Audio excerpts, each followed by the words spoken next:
What's up, guys? Artist Visual One here, and welcome back to another edition of the Three-Way Dance Wrestling Podcast. And of course, you can't have the three-way dance unless there's three of us. So joining me, as always, is Shelby, aka Shubs. Shut up, bitch. Hey, Fucking beat you to the punch this week. very good. Hey, yo. I guess that's my line this week. And joining me, as always, is Pour Some Sugar on Him, Nick. Def Yeah, I got Leppard that is one. fantastic live, man. That was the last concert I was at before everything went to all hell in a handbasket. Yeah, they were good. What's up, everybody? All right. Okay, that was an interesting opening this week. All right. So we got a show for you here tonight. Of course, we're going to talk about some news here. We're going to do our first ever classic pay-per-view review, where I just pulled one out the ass last week when I just said we're going to do this, and we're actually going to stick to it. We're going to do WWF Invasion. And we're also going to do a sports solicit of the week. We have a few questions from some listeners here, not a lot, but some.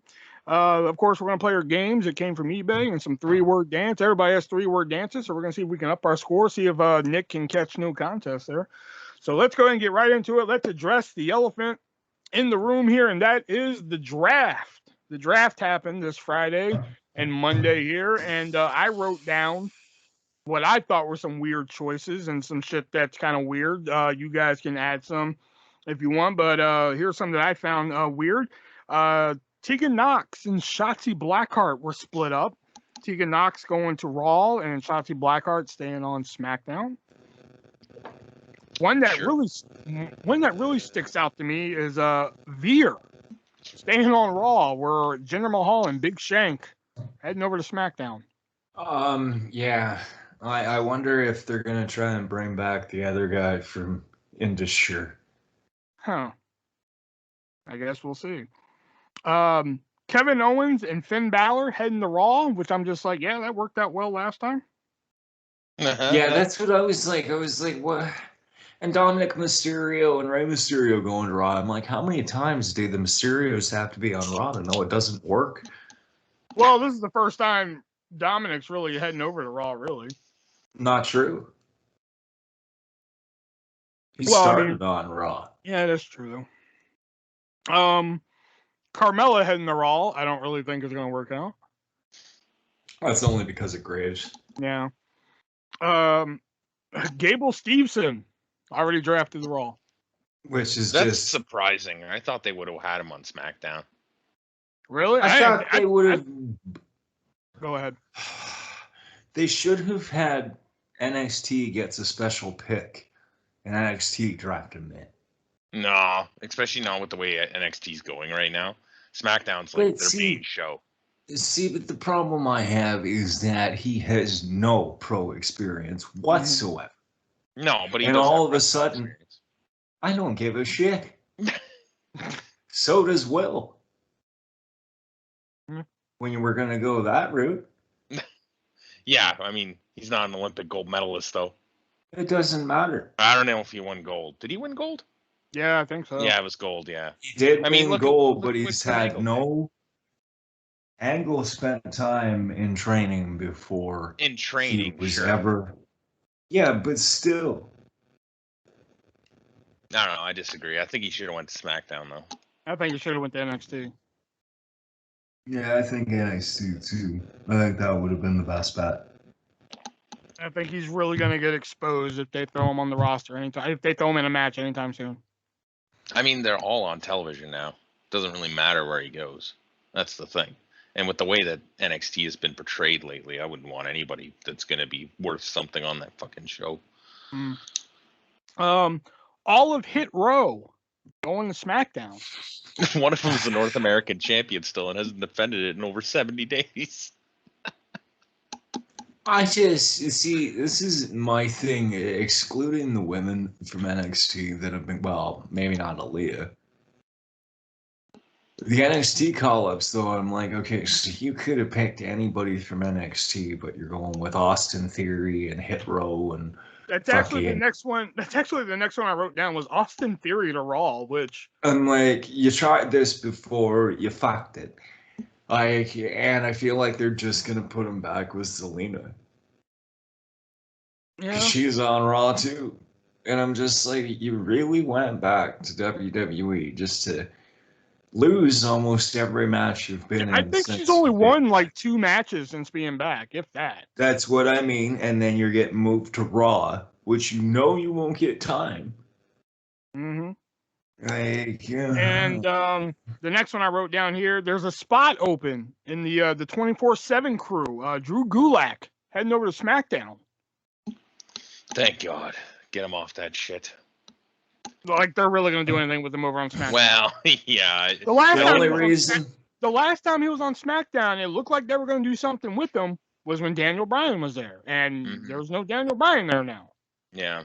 No. And the reason they were actually kind of doing something with Gulak when Bryan was there is because Bryan was helping out on creative and was pitching for Gulak to get more time. Mm-hmm. They split up the old what was it? Retribution tag team. Mason. Mason T-Bar. Teabag. Yeah, Mace is going over. Mace is going over to SmackDown, which that's the one I wrote down because T-Bar on Raw, which kind of I'm hoping for the return of Dominik Dijakovic. Yeah. So you can go against the Bearcat. Yeah. Exactly. Fuck yeah. Hardy to SmackDown I wrote down is interesting because there's been teases of the return of Willow. On SmackDown. Yeah, but still Willow. I guess. I don't think it'll work. Yeah. And the last one I wrote down, which this was like out of all the draft picks I saw, this was the one that like I actually my mouth went agape when like they announced it. I was just like, what? Huh? Ridge Holland to SmackDown.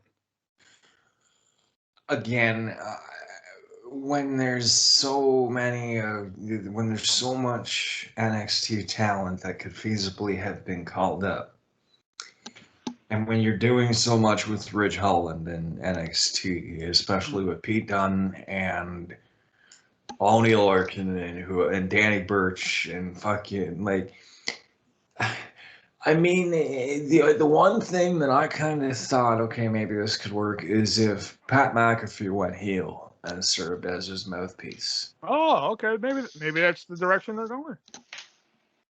And called back to that, and like he could even play it up. I drove Adam Cole out of WWE. Maybe.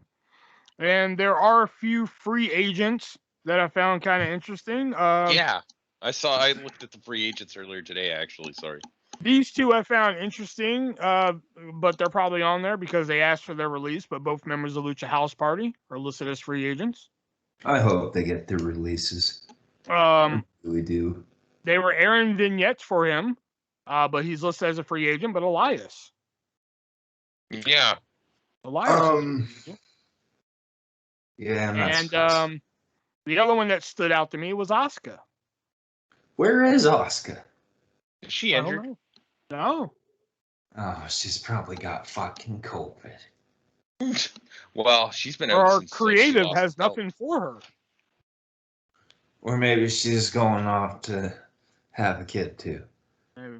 And everybody else on the free agent list is either like, it makes sense. Like Undertaker, I don't know why he's listed on there because he's retired. Shane McMahon makes sense. Shane McMahon is such a weird one though, considering like Steph isn't on there and Triple H. So and strange. Lacey Evans makes sense because she's pregnant. Yeah. Bailey. Yeah, Bailey, she's injured. And I think all the others, I was just like, all right, whatever. Wow. Brock Lesnar. And here's what also bothers me is, so if we're going on the premise that NXT was included in the draft, then shouldn't every single NXT roster member be included on that free agent list? Or shouldn't NXT have technically got picks? Well, that's what I'm saying. Yeah. But wouldn't that have been weird if okay, NXT selects Roman Reigns? Be realistic though. I know, but really still, like in theory, like if we're going with the idea that NXT gets picks, like exactly, yeah. Who's your first pick? Roman Reigns. No, well, I mean, think it would be Regal doing the picks, and like too bad. Well, No, I don't know. I don't know how that wouldn't work.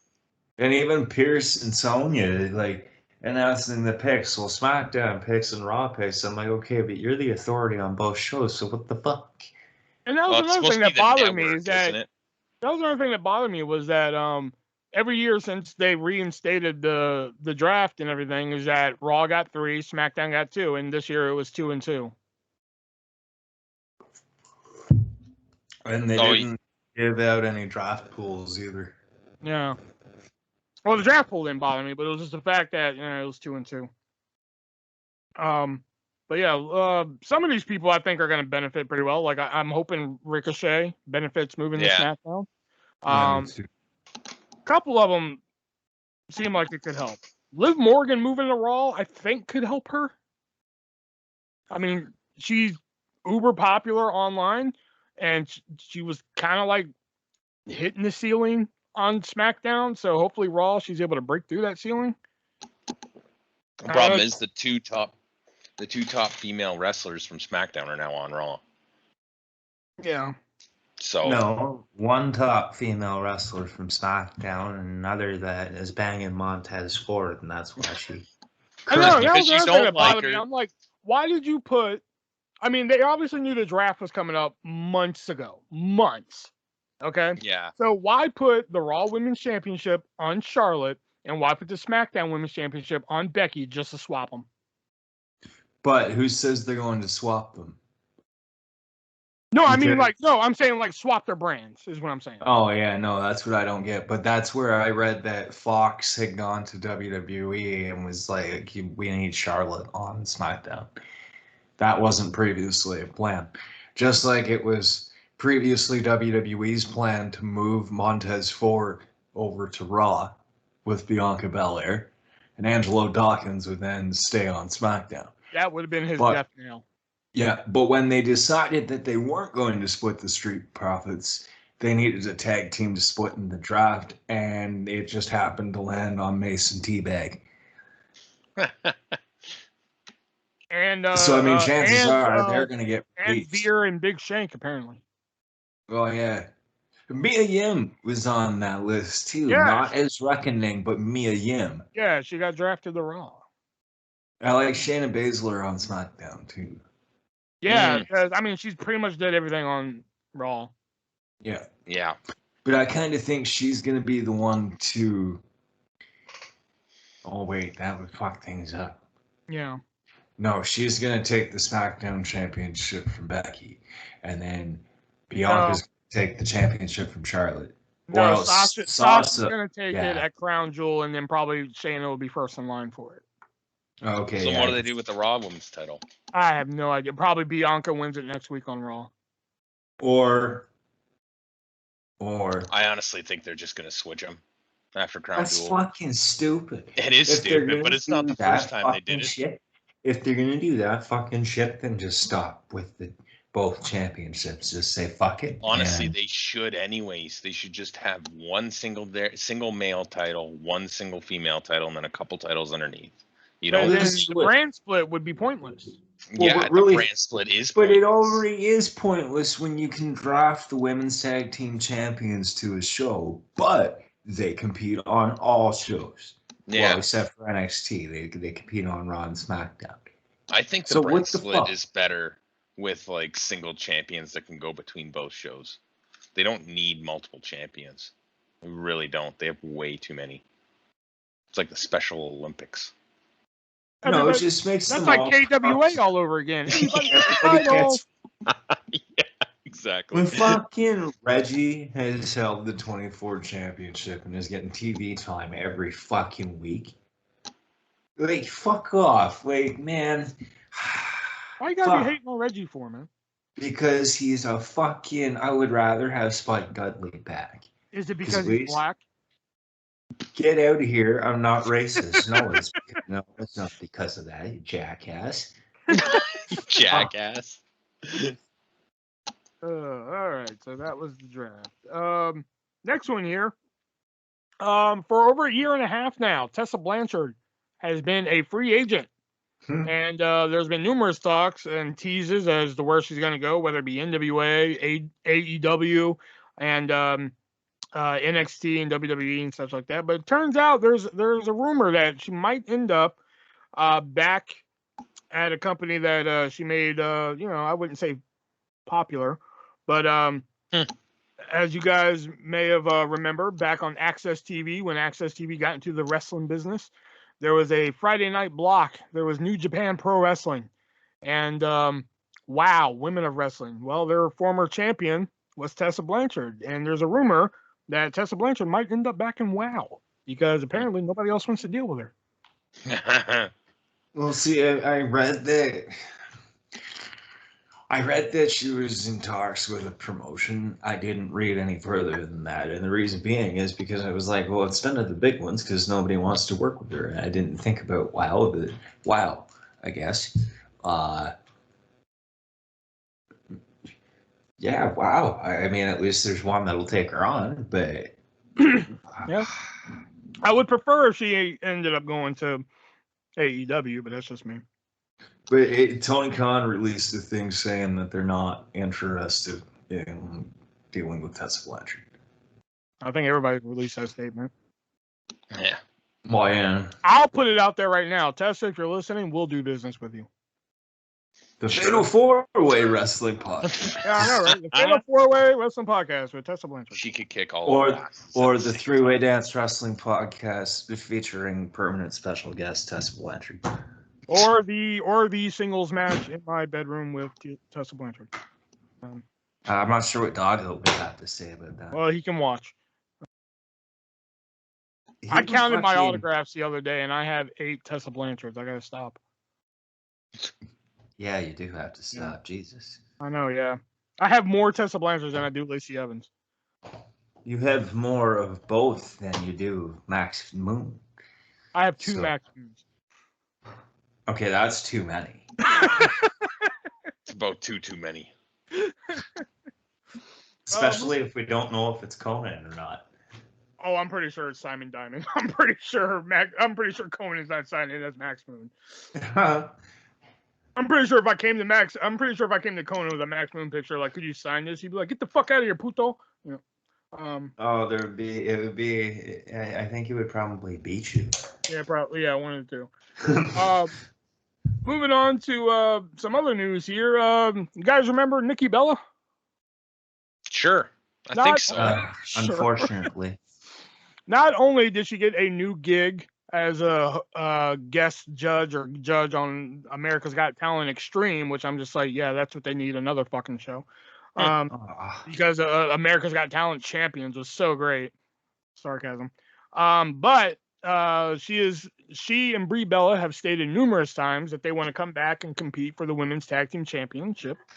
But apparently Nikki Bella has numerous things wrong with her that WWE has permanently put her on the injured list. So she is done permanently. Boom, boom, thank God. I did not expect that. Okay. I think it's kind of sad. I would have liked to have seen at least the Bellas come back and at least compete for them. Maybe not win them, but... Nah. I mean, I don't really care. They're the most overrated. The Bellas are the most overrated women's act. Not named Santino Marella in WWE history. Okay. They didn't belong in the ring They didn't belong in the ring to begin with. They didn't belong in the ring when they made their comeback.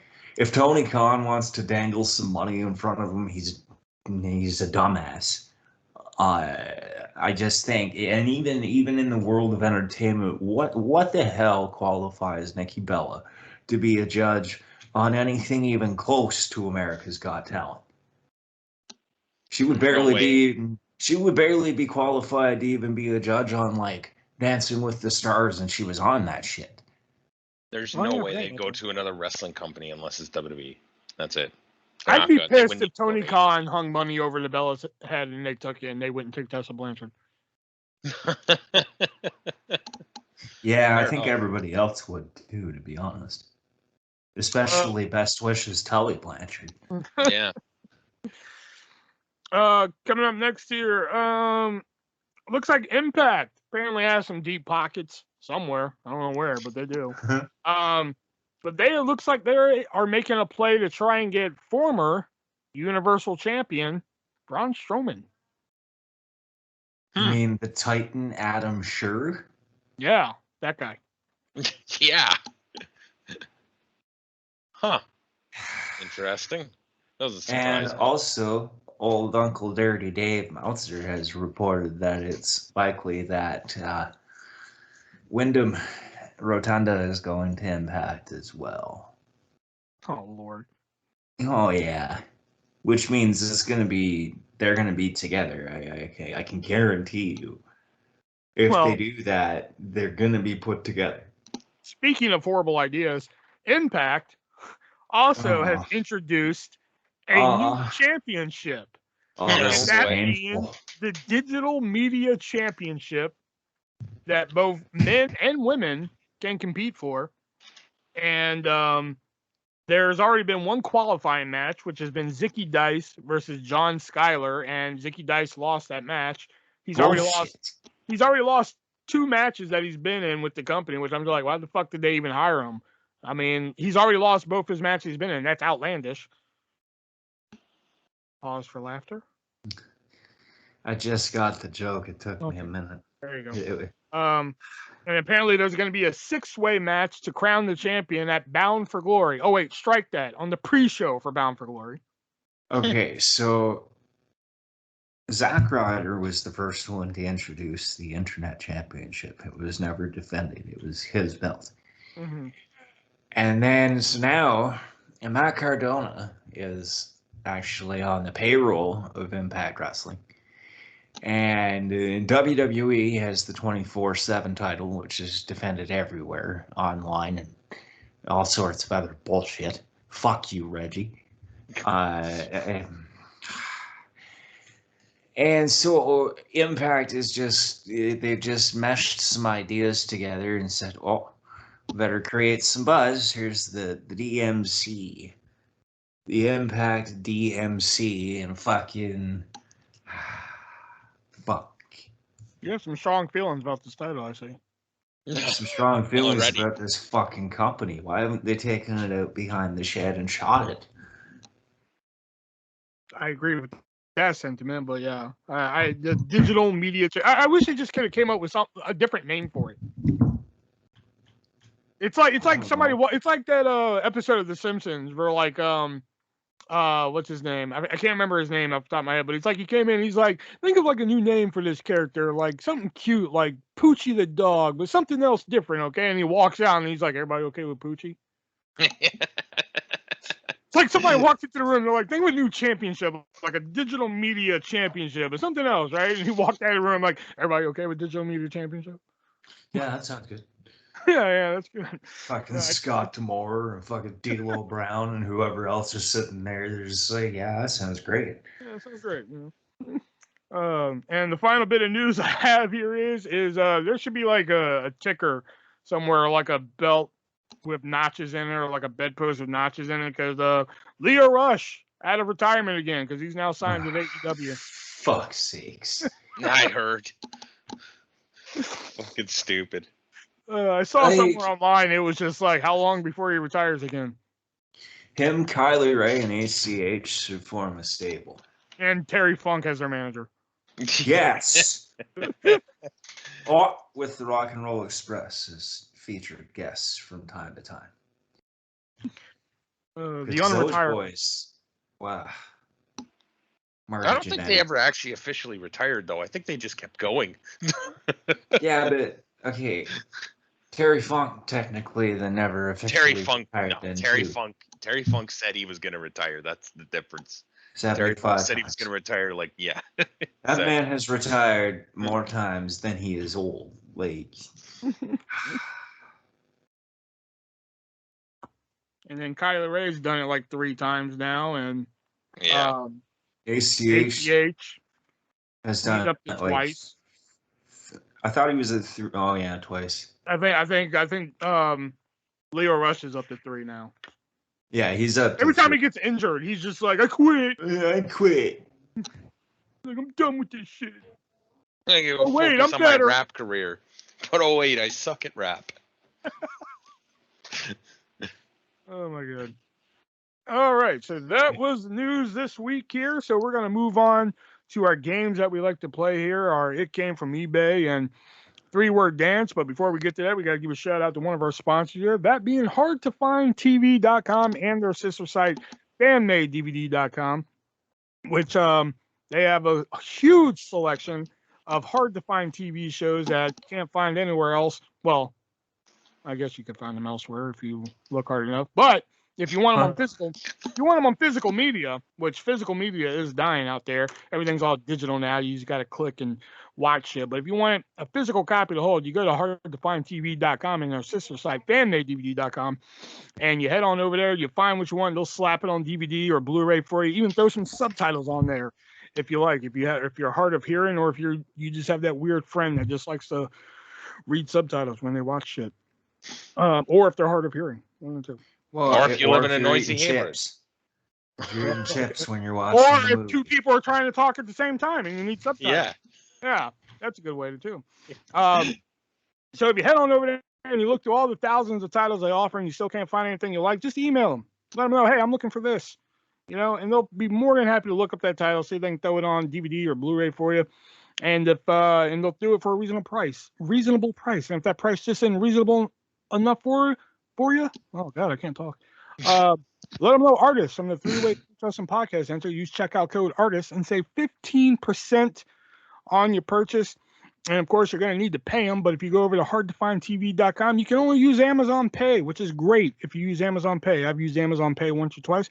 It's not that bad. It's pretty easy. But if you want to whip out the old credit card, the old Visa, the MasterCharge, the MasterCard, the American Express, the Plum Discovery card, or the old Diners Club card, you head on over to fanmadedvd.com and you can still use Amazon Pay or the old credit cards there. So be sure to use checkout code artists and save 15% on your purchase.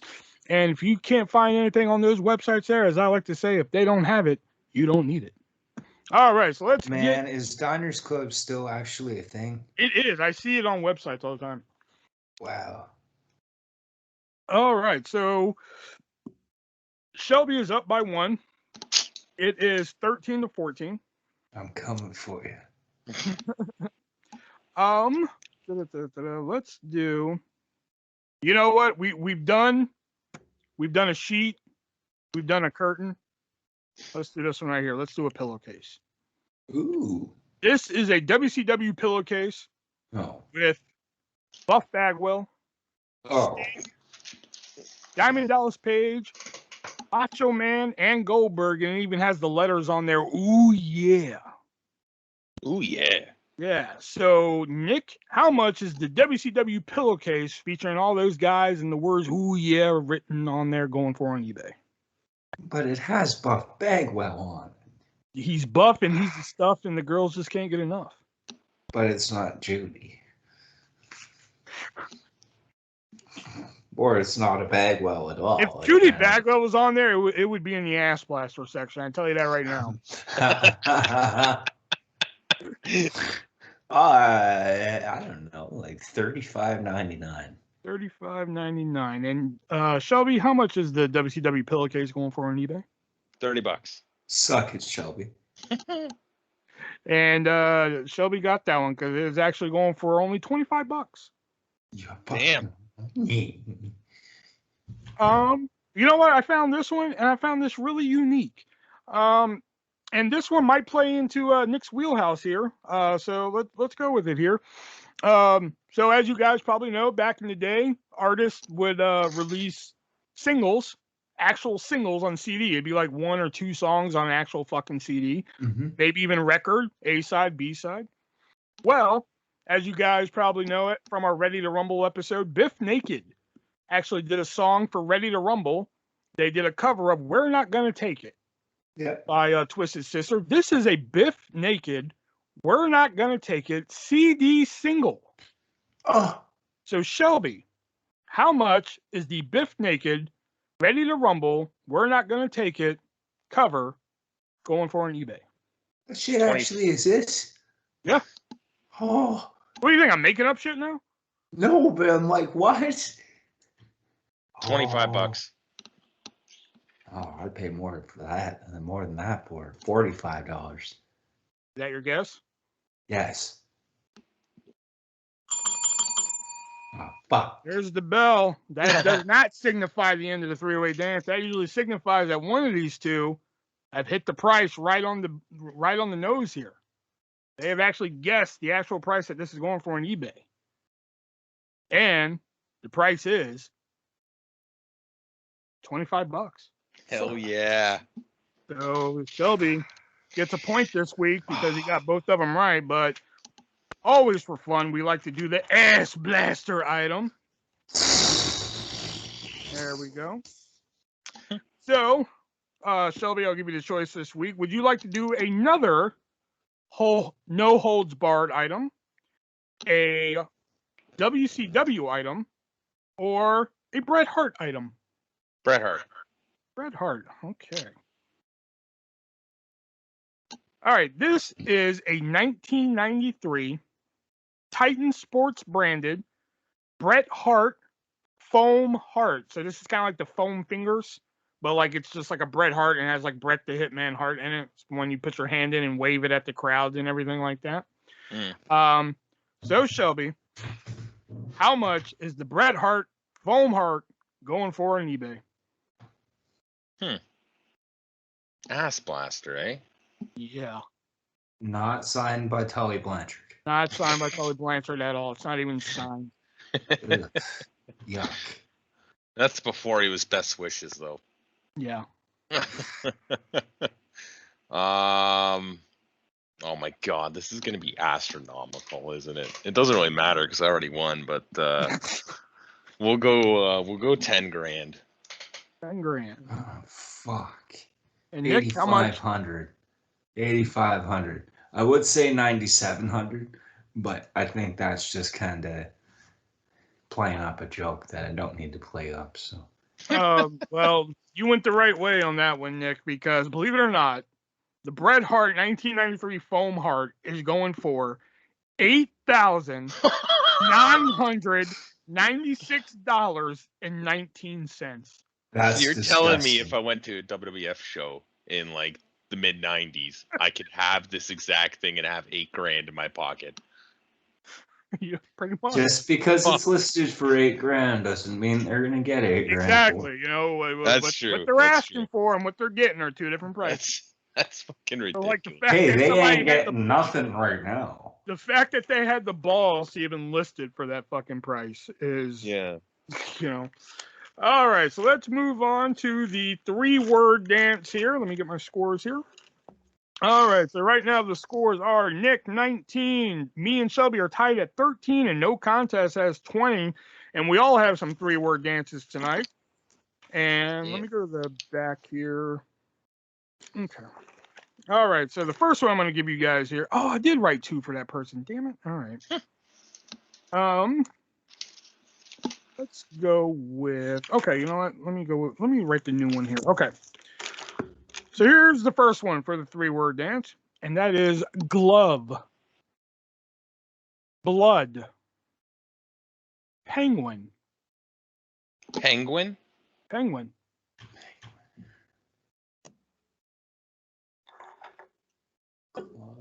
Glove, blood, penguin.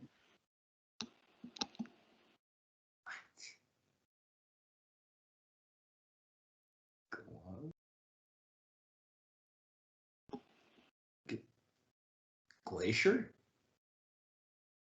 Huh? Never mind. Remember, no particular order. Penguin, blood, glove, and put these in any order. What does penguin have to do? Fuck. Blood, glove, penguin. Kane. Huh? Yeah. Hint? Your hint is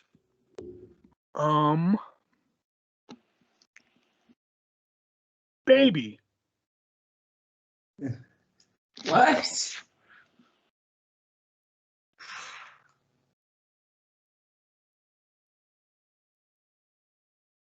Oh, you know what? Nah, that's too obscure. I'll give you a different hint.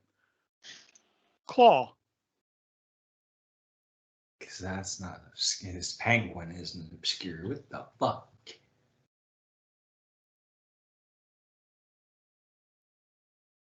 Claw, blood, penguin, claw. What the fuck? What?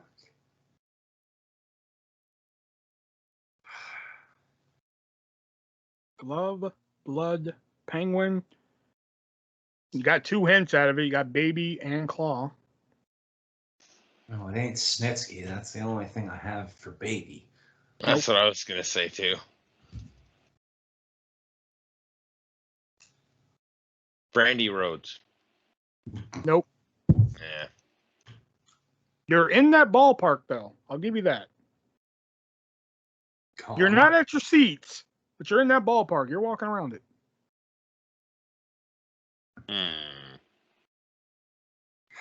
Cody Rhodes? No. Yeah. Awesome Kong. No.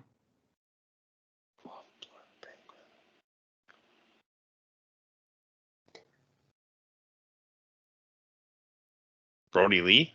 No. Taz? No.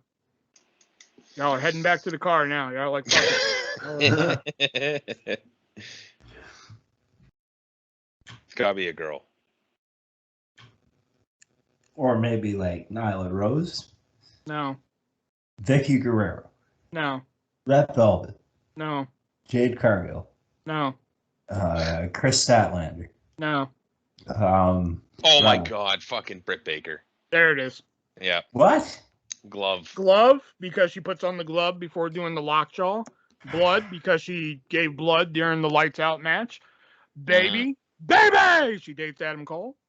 Claw, because the lockjaw is a mandible claw. And Penguin, she's from Pittsburgh. Pittsburgh Penguins. Oh my god. Fuck. You need to get clever like that on mine. Fuck. Alright, so who's next? I'll go. All right. Your 3 words. Yokozuna. How fucked up would it have been if that was it? Really, eh? Press, legacy, catch. Press, legacy, and catch. Is it Randy Orton? Nope. Cody Rhodes? Nope.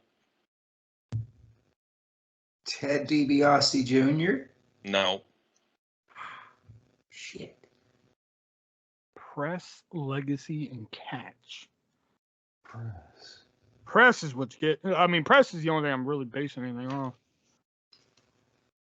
Well, I'm thinking the overhead press, but like That's what I was thinking. there's Gorilla so press. many that it could be, and it's not Gorilla Monsoon because he did that last week.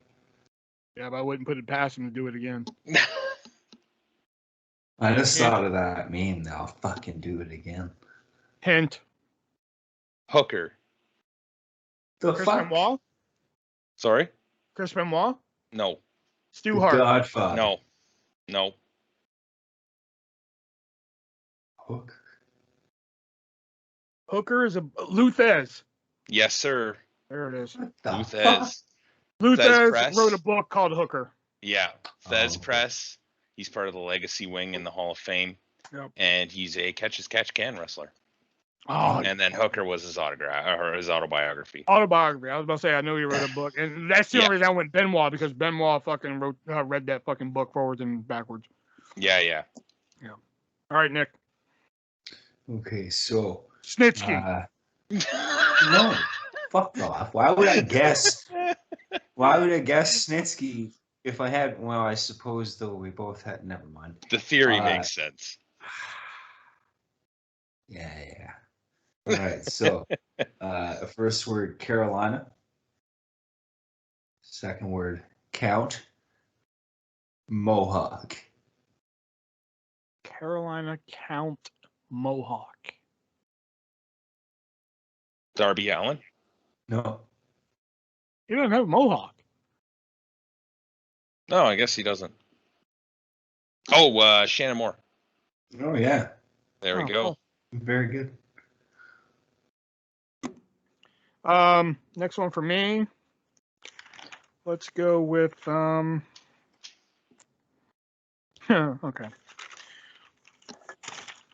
All right, your 3 words are tape, T-A-P-E, neck, 3.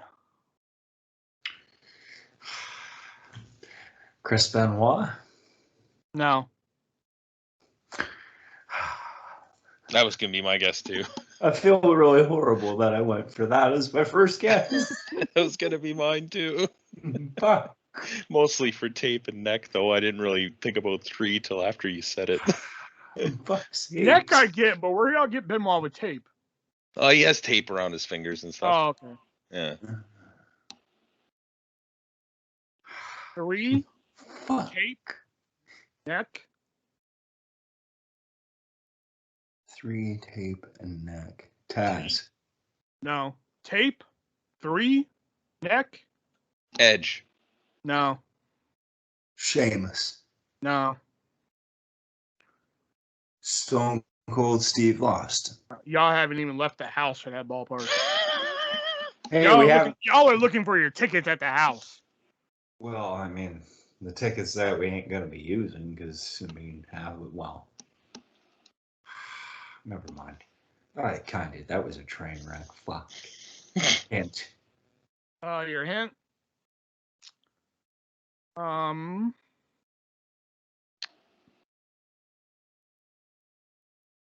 to think of a hint that doesn't give it away.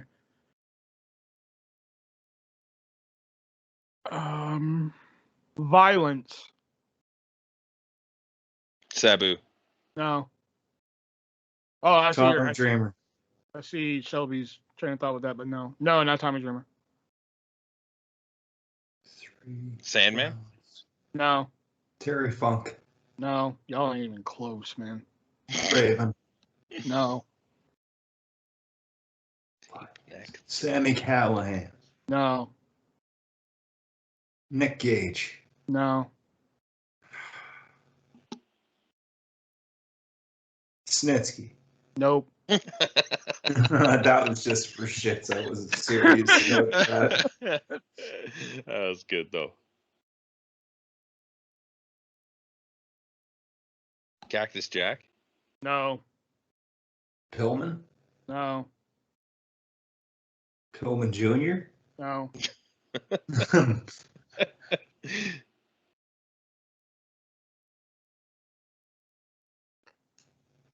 Yeah, I got nothing. Fuck. Yeah. No contest tonight. All right. Tape, neck, 3.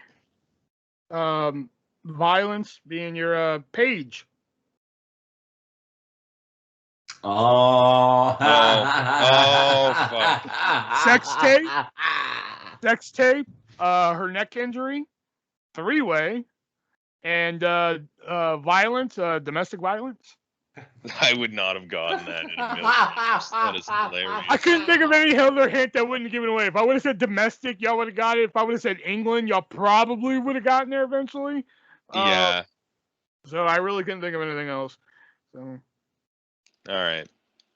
Next 3 words are Impact, Slater, Extreme. Rhino. Yeah, I think we Nick both got got that it. one first. I got Yeah, that we'll put it first. Fair enough. Bite it. Figured that would be easy. Nick, Titus Trainer? O'Neil. No. Okay, so trainer, general, velocity. General. Bill DeMont. Yep. Yeah, actually, yeah. Nice. I'm doing good tonight. General for general erection. Velocity, because he was commentary on Velocity with Josh Matthews, and trainer because, well, we all know what went on under Bill DeMont in NXT. Yeah. Ooh. All Which right, he my still next one. denies. He says that everybody was consenting to that. Okay. Go. He didn't even deny it happened. It was just everybody was. Okay, but fine with that. if I force my dick into your mouth and say, "Oh, he's consenting," it doesn't mean you're really consenting. This is true. Yeah, I This suppose. is very true. Yeah, you're very right. Very right. All right, next one here. 3 words are truck, sauce, cruiserweight. Truck, sauce, and cruiserweight. Yep. Fuck. Excuse me. Nope, not fuck.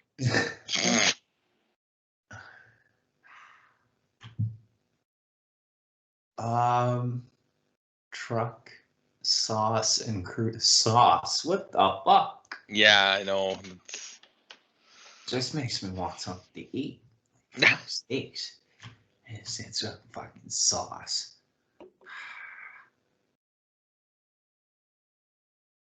Truck, sauce, cruiserweight.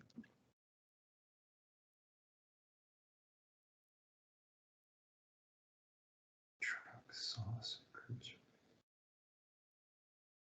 Hint. This might be a race after I say this hint.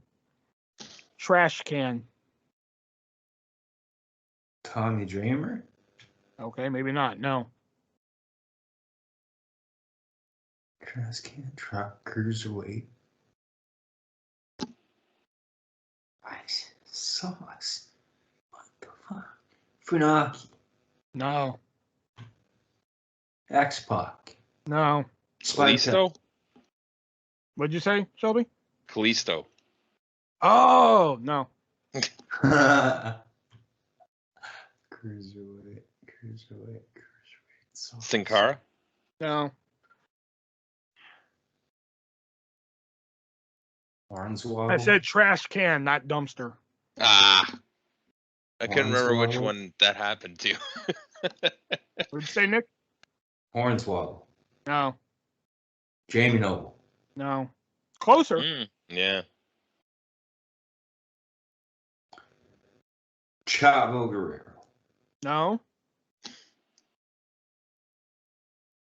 Kid Cash. No. Boogentooth. No. Billy Kid. No. Damn. I could just picture right now Will's hand just going further into his face as he's like, come on. Oh, man, this one's hard. That's what And she then once said. I explain it, y'all are going to be like, oh, fuck. Truck No sauce. contest gets this one. No contest goes up by 2 on Nick.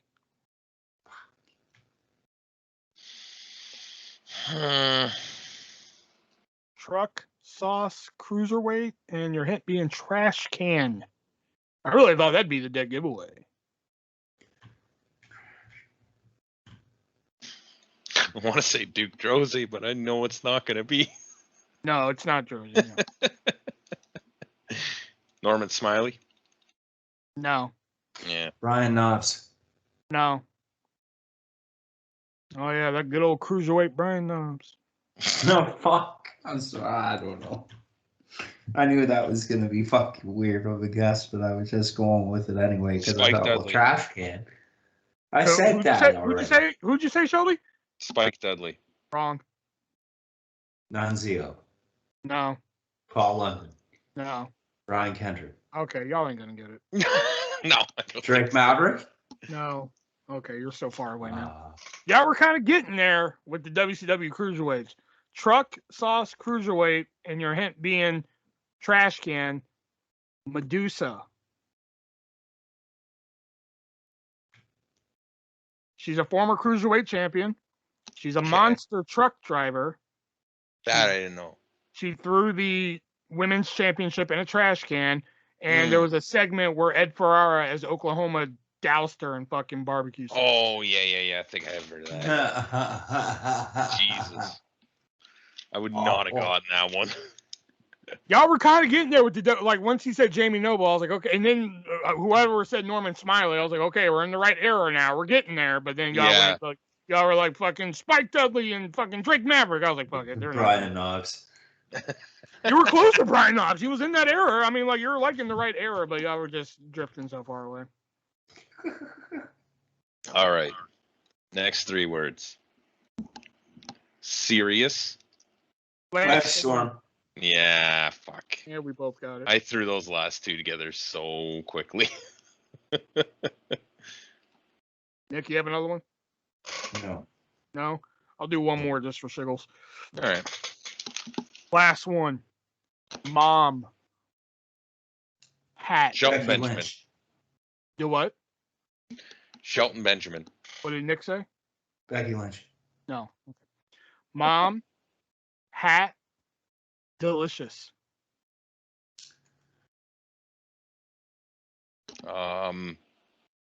Lacey Evans. No. Oh, Oh, damn. okay. I see your logic with that. Yeah. Victoria. No. Hat. Trish Stratus. Nope.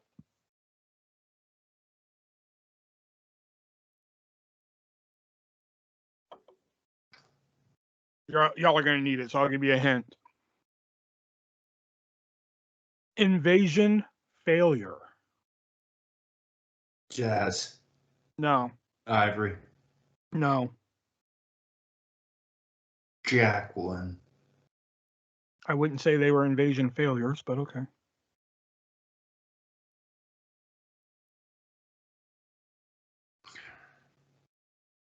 What? Mom, hat, delicious. Dawn Marie. No. And your hint being invasion failure. Francine. No. What? I'm thinking of who would have come in from other. I don't know. Think about somebody in the invasion who was a failure. There was a lot of those. Everyone not named. Oh well, everyone. Oh my God. Y'all are going to be so mad when I tell you the answer. I'm not going to count this towards the score. Sarah? Stacy Keebler. No. Oh my God.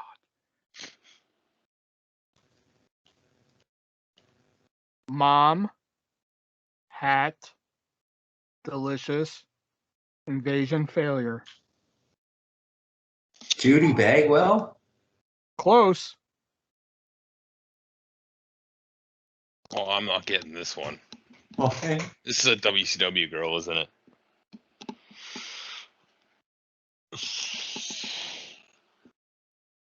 I got nothing, man. Oh my God. Buff Bagwell. Oh, fuck off. Mom, his mom, Judy Bagwell, hat. He always wore the fucking hats to the ring. Delicious. He was part of the tag team Vicious and Delicious, and he only lasted one match in the invasion. No, fuck. I can't even with y'all some nights. I swear. That was just us giving up. Sometimes when I'm just like, oh man, I'm gonna make this so obvious, y'all just fucking disappoint me.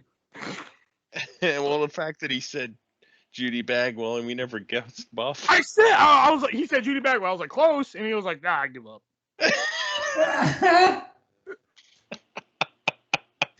Well, I guess. Oh, I guess. my God. Yeah. That's incredible. That is absolutely incredible. All no right. contest earned that one. No, I said I wasn't gonna count that towards the score. Oh yeah, final scores this week. Me and Shelby are still tied. We're at 14. Nick has 21, and no contest has 22. So Nick is always no nipping at the contest heels is of gonna fucking no contest, and he just keeps Bite it next week. All right. He's All gonna right. Bite it next week. All right, so we'll get into our first ever classic pay-per-view review. We're going back to the year 2001. WCW has been bought out by Vince McMahon, and kayfabe, it was bought out by Shane McMahon.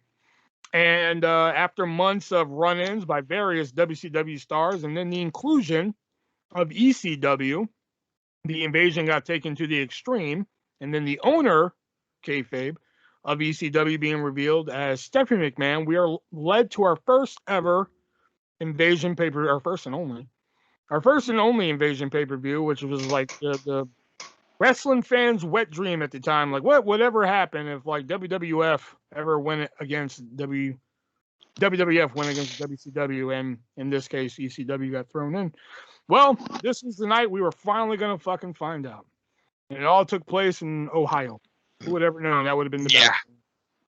So, let's get into it here. The announced team tonight is Jim Ross and Michael Cole, which, okay. It probably would have been better if they had Heyman on there instead of Yeah, Cole. but he was doing his thing with the... I know, but like he didn't do much for the whole night. I was about to say, that's my first note. The Coalition. This was before they were actually called the Alliance. They were actually called the Coalition. You know?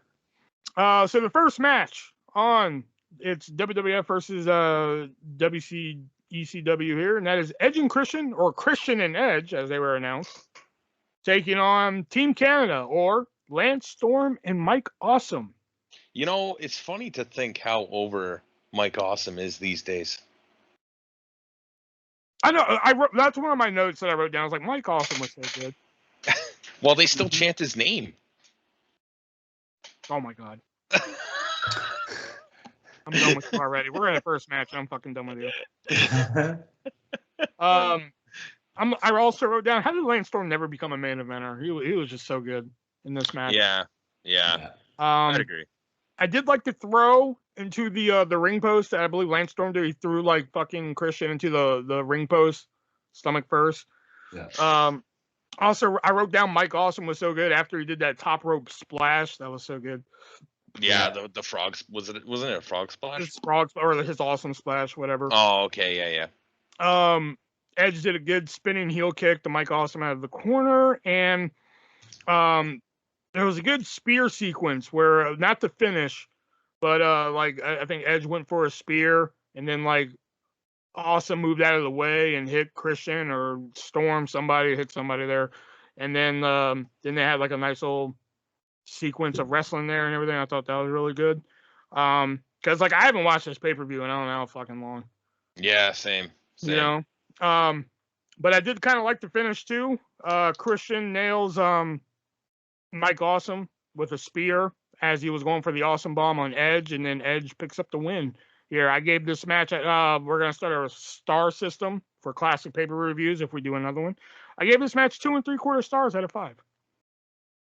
There was a really cool back body drop off the top rope, and you don't see those kind of spots very much anymore. I really enjoyed that. Oh, yeah, when Awesome was going to go for the top rope powerbomb. Yeah. That was pretty cool. Yeah, but he kind of took that bump kind of weird, though. Yeah, he did, but, I mean, you know, it's still... But still, yeah, I get your point. You don't see it that much. No. WWF got the first win. Cool little tag match. I don't remember liking this match too much when I was younger, but it had clear heels and baby faces, even though weren't Edge and Christian heels at this time, technically. I think Christian was like borderline starting his like heel turn. Like he was starting to be jealous of Edge at the time because Edge won the King of the Ring. Yeah. Like Christian was always wanting to hold the fucking trophy and shit. Yeah. But yeah, like I think much like you, like at the time, I was just like, yeah, whatever, this match. But then looking at it now, I was like, wow, this was actually a fun little opener because like I miss Lance Storm. I really miss Mike Awesome now, looking back at this match and shit. Yeah, and that's what I had too. Too bad we didn't see more out of Lance Storm 5 years from this, and too bad we didn't see much out of Mike Awesome after the invasion angle at all. I know, because I mean, say what you want about Fat Chick Thriller, I could give a fuck less about, but like I like that 70s guy, Mike Awesome. I really did enjoy that. But like I liked him in WCW. I mean, I think they could have did more of them in WCW. I really thought he was a good talent. And looking at his stuff in ECW, I mean, like after his match in One Night Stand, some of those guys got like a second chance in WWE. I'm surprised Mike Awesome was never one of those guys, or maybe they asked him and he was like, no. That's the thing, right? He has the body that you think they would like fucking hunger for, right? I think I remember reading that they did ask Mike Awesome after One Night Stand and he declined. Oh, okay. I think, yeah. They got a pretty rigorous. They've always had a really rigorous road schedule, right? So I mean, he probably just didn't want to do that. Yeah.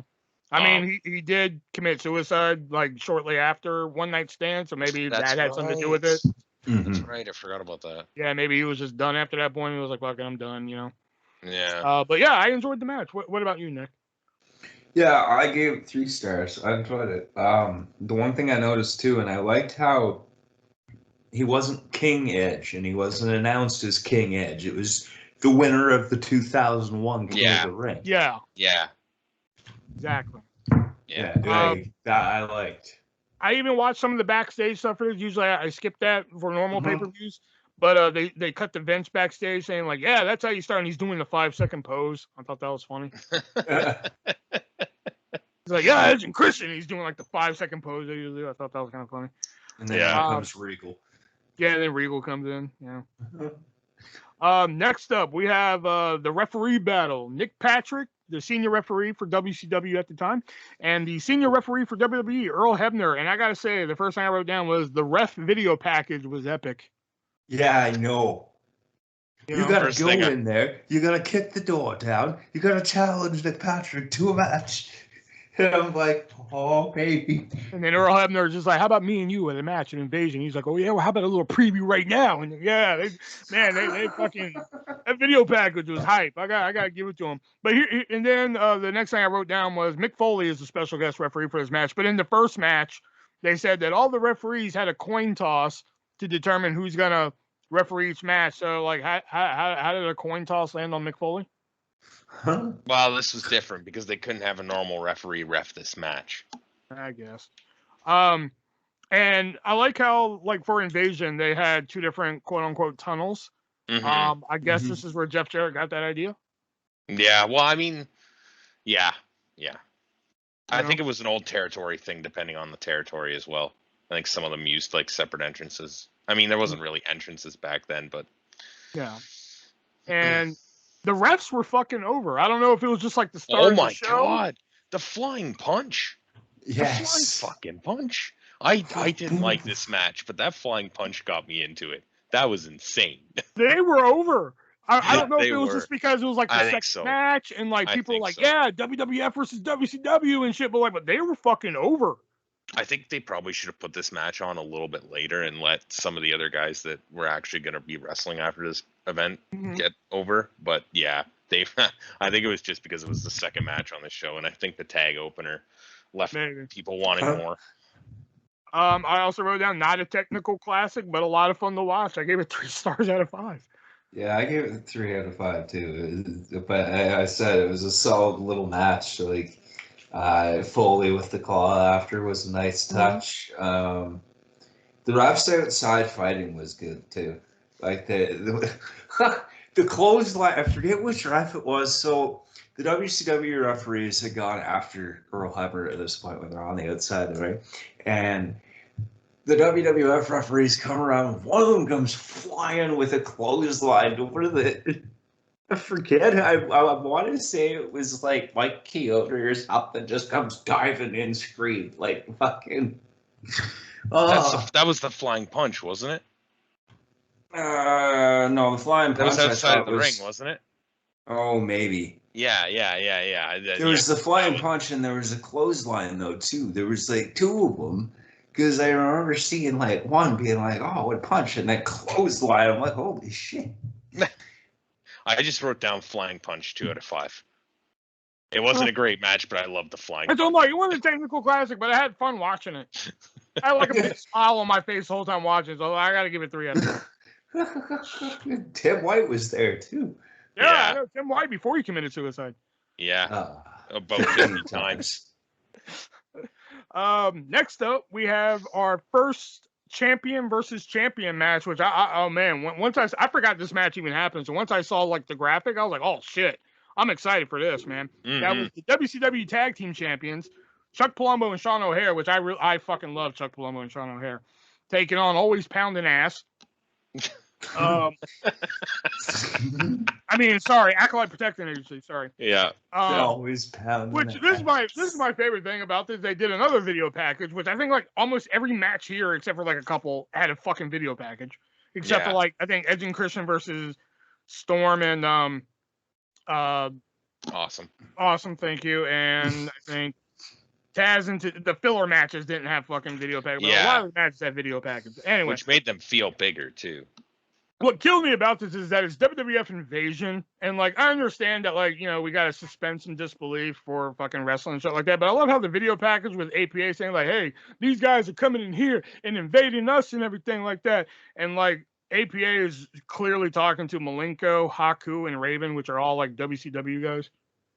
Well, Like Raven was in WWF before the invasion, right? So didn't he like defect? Kind yeah, of. I know. I Raven, just think it's funny how like they're Yeah. like Malenko is a former WCW guy. Haku was like Yeah. he was in the WWF in the late '80s, but like he made a bigger name for himself in like the fucking WCW in the mid '90s and shit like that. I just think it's funny how like this video package is like Farouk and Oh. Bradshaw like getting them hype, and it's like all those Wow. guys.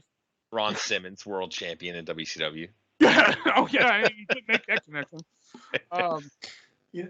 But That's another thing too. Legacy WCW, I feel like could have been included and it been made to be better than ECW being mingled in. yeah. Maybe have like Farouk turn on Bradshaw and he's like, I'm a former WCW champion. Damn. Damn. Yeah. Slaps him again, just like pushes him to the ground, throws him across the bar, like just leaves. Comes back next week, the blue pants and shit, like flexing his arms. Oh, did you Coming see for you, Rock? Did you see the cheeky little Ron Killings in that video package too? Yeah. K-Quick, you mean? K-Quick, yeah. That's when he was K-Quick. Yeah. I did like the early double spine buster onto Palumbo. I thought that was pretty cool. Mhm. I don't know. I don't know noticed- why. I don't know why WWE didn't decide to go all in with Palumbo and O'Haire. They were such a great team. Yeah. And the only other note that I wrote down because I was enjoying the match because these two were because there's a story that I don't know if you guys ever heard this story from the Dudley Boys, but it's a great fucking story. Look it up, but I'll retell it to you right now. But when the Dudley Boys came into WWE, they knew they were going to get tested because Public Enemy came in and pretty much APA ran them out. Yeah. Yeah. So when Dudley Boys came in, they knew when they got paired with APA, they were going to get tested. So the first thing they were going to do, they were going to come up behind APA and hit them with 2x4s. So they go to Ron Simmons and they say like, oh, Mr. Simmons, we're doing this thing with 2x4s and everything. We were thinking instead of 2x4s, and Ron Simmons says, you do know. Oh no, they're like, we don't want to hit them too hard with it, but maybe we could use something else. So they go to Ron Simmons and say, Mr. Simmons, we got these 2x4s, but we were thinking maybe. And Ron Simmons cuts them on and says, you do know how to work a 2x4, don't you? And they just stopped right there and they said, yes, sir, Mr. Simmons. And they walked away, and Bubba and Devon just looked at it. They're like, hit the fuck out of them with it, and we'll pay for it later. So they go out there and they hit the shit out of them with the 2x4s, and Bradshaw and Farouk just gave them a receipt later, and they were accepted into the WWE. Yeah. And I felt like that's what Palumbo and O'Haire were doing, because there were times where I felt like Palumbo and O'Haire were just fucking giving it to Ron and Bradshaw here, man. Oh, this was hard hitting, man. This they were fucking, and that's what I felt like they were doing here, and that's what reminded me of that story, because I felt like maybe Palumbo and O'Haire thought that too, like, okay, we got to give it to Ron and John here, man, otherwise they're gonna fuck us up. At one point, I thought, if we're gonna have a tag team match, holla, holla, holla, and then because referees. Yeah. O'Haire did a flip over. I can't remember if it was Ron Simmons or Bradshaw, and it looked like when he was trying to land, he kind of fucked up, but he kind of made it work by throwing an elbow afterwards. I thought that was pretty cool. It was really a testament to what he could do. It was hard hitting, man. It was hard hitting, and it was just it was a great match. Yeah, and I like the I think it was O'Haire. Oh no, Palumbo held Ron Simmons like kind of like a heart attack, and then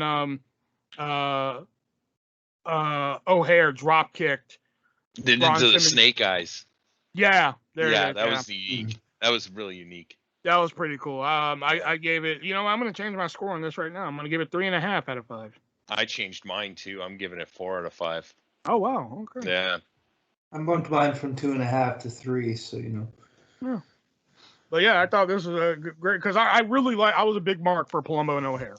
I thought they were a great team, and like once they lost the WCW tag team titles in WWE, that's it. They were pretty much done in the invasion. I don't think they really, until Billy and Chuck showed up. That's pretty much when Palumbo had something to do, and we all know what happened to O'Hare. Mm-hmm. All right, moving on to now. WWE is up 3-1 here. Oh no, 3-0. I'm sorry. Yeah, 3-0.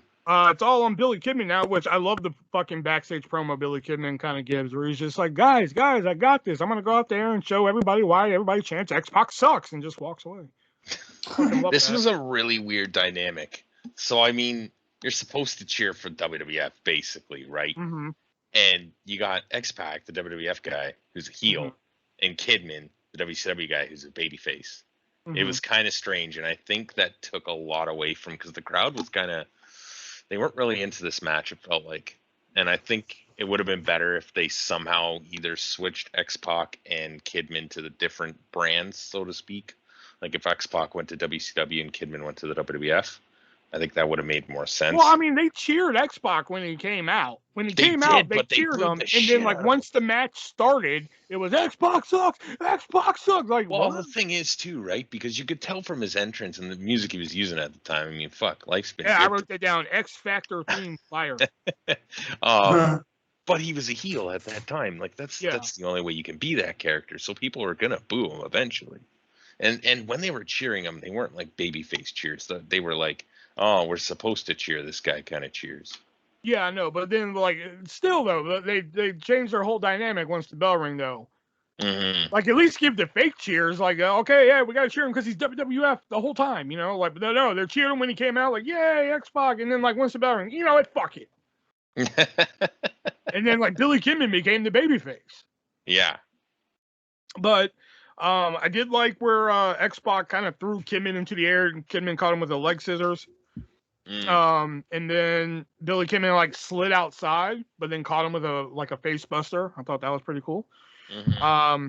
And then Billy Kidman caught him with a power bomb into a face buster, and then realized I wrote down Kidman over. Kidman was really over with the crowd, and I also gave this match 3.5 stars out of 5.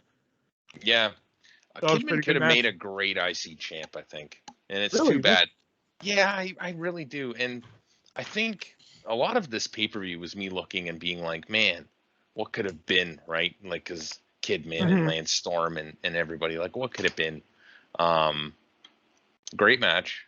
Fans weren't all the way into it, as I said, but they were in the Kidman. They weren't in the X-Pac. They were, but they weren't as into it, I think, as they would have been if they switched the babyface and heel dynamic, or if they switched the WWF and WCW dynamic. 3 out of 5. I gave it a 3 out of 5 as well. I love Billy Kidman. I miss Billy Kidman. Mm-hmm. And I remember, even as horrible as it sounds, I was cheering for Kidman in that feud with Paul London, and he was the heel. But I was like, it was an accident, man. He didn't mean to do it. I miss that shooting star press. That is such a good shooting star press. That was beautiful. Yeah. Next up, we have one of the matches that I'm just like, huh? Raven versus William Regal. Such a styles clash. Regal as a face is always fun, but it's also strange. Yeah.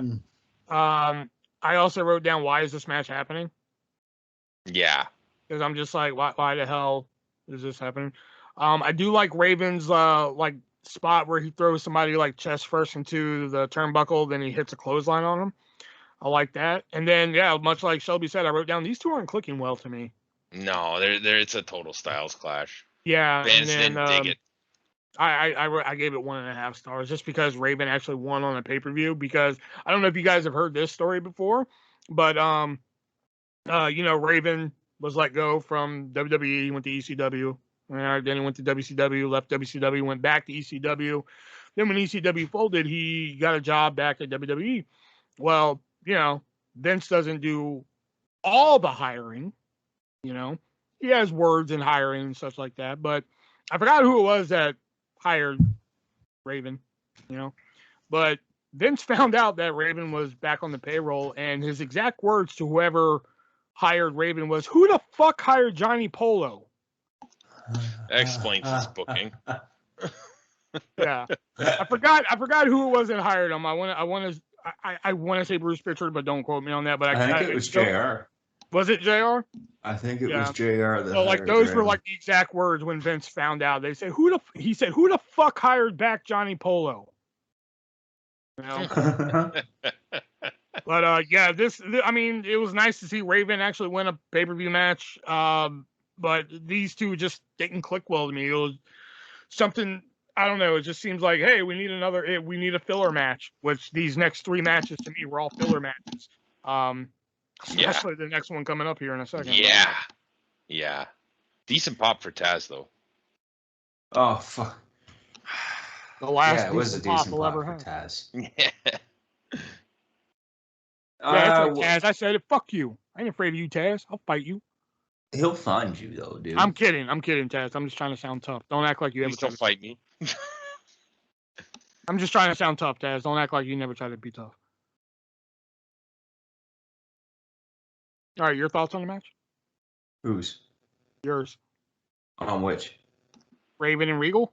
Didn't see it. Oh, yeah, Couldn't that's right. find it. And star rating for you, Shelby? 2 out of 5. Really? Mm-hmm. All right, next match here. Oh, God. Big Show. The one Billy Gunn. And I forgot. I knew he was Intercontinental Champion one time, but I didn't know it was during this time. And that is Albert taking on Sean Stasiak, Hugh Morris, and Canyon. And I only wrote down 2 fucking notes for this match, or 3 technically. And that was, I think it was Ross that said it. Jim Ross says, some up-and-coming stars in the WCW. And I'm like, Hugh Morris and Canyon. I've been wrestling for WCW for like fucking 7 years. Yeah. He was just staring at Stasiak because that's probably what Vince was saying in his ear the whole time. Planet Stasiak. Stasiak. Were they chanting meat when this match started? Yeah, I think so. I don't know. Meat. I think they were chanting meat. The only thing that was really impressive about this match was that great triple gorilla press at the beginning. I thought it was pretty cool. It looked aesthetically cool. I guess. And then I wrote filler match and I gave it a half star. Yeah. So right. 2 baby faces and a heel on the same team. Is that what I saw? Pretty much. But they were all WWF. Yeah, that's one of the issues with this invasion. And when the WCW guys came out, I wrote, and the nobodies. Sorry, Canyon. I mean, well, WCW basically had 2 heels and a face on their team because technically, I think at the time, Hugh Morris was a face. Really? Hugh Morris of the 3? I got the feeling the match wasn't going to spotlight Canyon very well. The fuck was Stasiak doing? I don't remember what that said. Did Show even tag in? No, he didn't. Okay, lame. If you're not going to give a 6-man tag match 10 minutes, then don't book it. 1 out of 5. Wow, you gave it a 1. Shit. Yeah, there's a 0 coming. Got about a 1.5 for me, you know. Oh, okay. I was like, wait a minute, which match would be 0? I think I know which one it is. Planet Stasiak. Coming up next here is Taz taking on Tajiri. Again, I really didn't have a lot to say about this. Nice. I wrote down. I was about to write down. I don't know if these 2 ever had a match, but now I know why they didn't. And as I was writing that, Jim Ross said these 2 fought for the ECW title back in '99. I was like, okay, there goes that. But I wrote down nice Alabama slam out of the corner by Taz. Gotta love the handspring elbow that Tajiri does.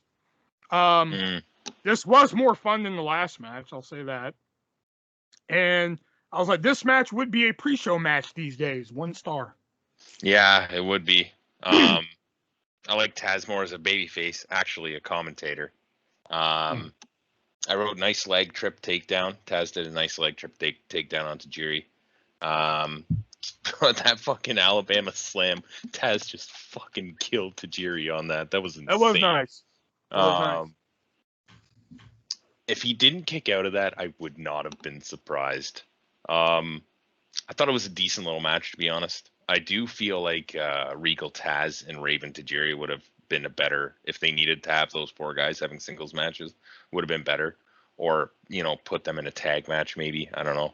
Yeah, that probably would have been better. Raven and Taz versus Regal, or Raven and Taz versus Regal and Tajiri. Yeah. But I still gave it 3 out of 5. 3 out of 5, really? Yeah, I liked it. I did. Especially, I like Taz and Tajiri. I actually kind of want to watch that ECW match now.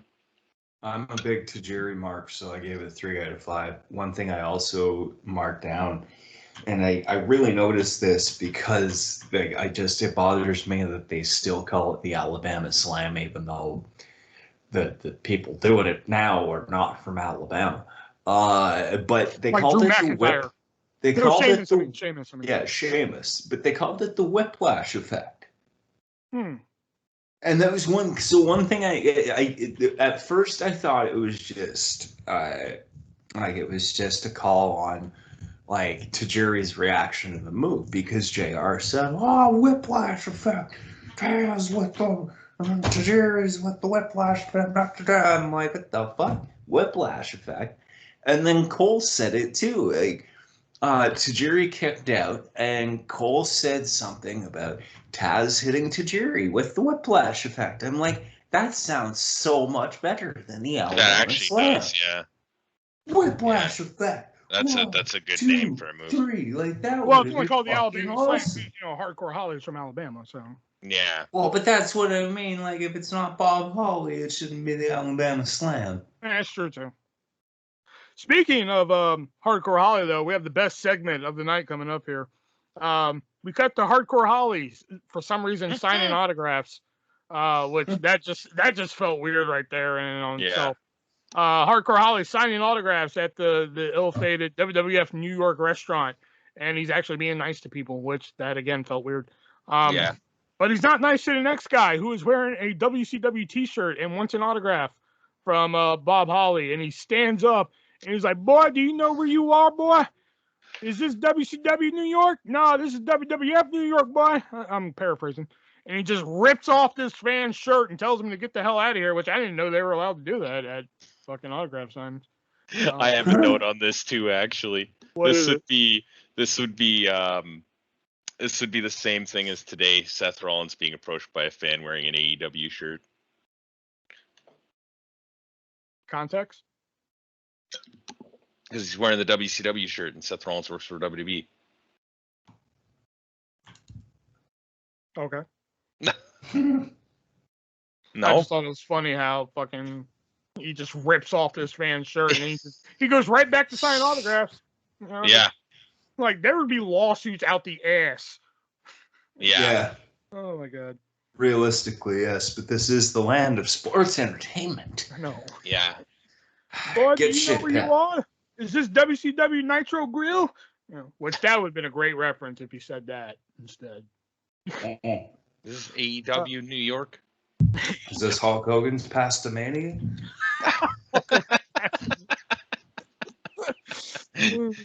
Oh yeah, I didn't mention it here, but they also had like a promo for a first season episode of Tough Enough, which I didn't realize that was during this time. I missed that. Yeah. Coming Who up won next, season 1? Maven. Okay, yeah, that's right. That was season Maven 1. and Nidia. Okay, Yeah. Coming up next is the only title that is defended on this show tonight. That being the WWF Hardcore Championship. Rob Van Dam taking on Jeff Hardy. This match featured one of the calls that immortalized that "Don't try this at home" video. Yeah, it did. How do you learn to fall off a 20-foot ladder? Like, I marked so hard when I heard that. It's like, oh my god, that's the video. That's "Don't try this at home." I missed that one. They also had the "How's he even able to stand?" Yeah. I missed the latter one. I see. I caught the latter one, but not the "How's he able to stand?" There was some chain wrestling at the beginning in this hardcore match. I did like the Jeff Hardy missed a crossbody and then right away RVD turns it into a moonsault. That was like sweet. that. Yeah. I did like the sunset flip into a power bomb to the floor. That was a nasty bump for Hardy off that ladder. Yeah. I like the Van Daminator into the pit that they had there. Overall, they didn't really go weapon heavy for a hardcore match, and for once, usually I would, unlike Extreme Rules, where last week I just basically tore that show apart for not being extreme enough. This one, although they just used a ladder, I think a steel chair, and some shit outside, like they used a barricade and sets like that. It was just enough to write a hardcore for me. 4 out of 5 stars. So when I started watching this match, I thought this was the ladder match from SummerSlam. I completely forgot that they had this hardcore match. That belt has seen better days at this point. It's like the tape is coming off and all that stuff, right? I have a lot of notes for this actually. This is a little more of a modern style match. A 20-foot ladder. And is probably for sure the closest thing to modern on this card. However, this is a good match because it was the only match of his style on the card. And RVD and Jeff Hardy, they're believable when they do a lot of this stuff, right? RVD's really nimble and Jeff Hardy's a daredevil. Like everything they do is believable and it's done very well. And I think that's where, you know, a lot of the indie guys and a lot of the guys in AEW and even NXT and WWE now, like the Young Bucks and such, were ECW fans and probably fans of RVD and Jeff Hardy, but they didn't really understood what made guys like RVD and Jeff Hardy so great. So I think that's where that disconnect kind of lies, not disparaging the Young Bucks or anybody really, just, you know, calling it as I see it. I thought it was a great match, good finish. I'm not usually a hardcore match fan, but it was what it needed to be. This is my first and only 5 out of 5. Oh wow. Yeah. I gave it 3.5, but I'm gonna bump it to 4 because, like, how do you learn to fall off a 20-foot ladder? How's he even able to stand? Trainers, EMTs, referees down. Wherever you are, whatever you do, please don't try this at home.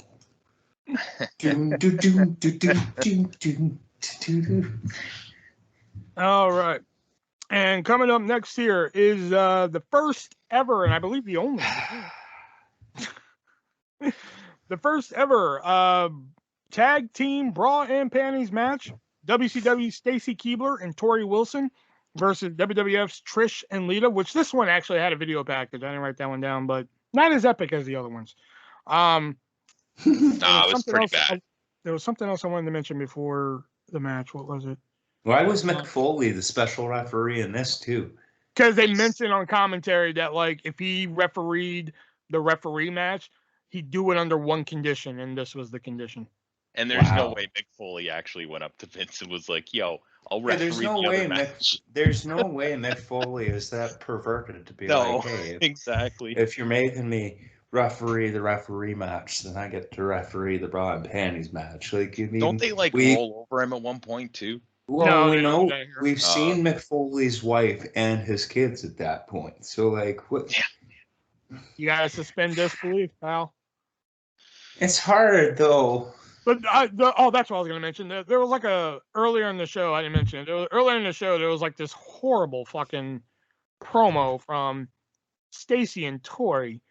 That was just, Tori's just like, too bad the fans don't get to see these voluptuous breasts. And Stacy's like, yeah, they don't get to see this ass. And like Tori slaps Stacy's ass like, oh yeah, that is a firm ass. Like normally, like back then, probably I was just like, oh yeah, humming. Yeah. But now I'm just like, this is fucking horseshit.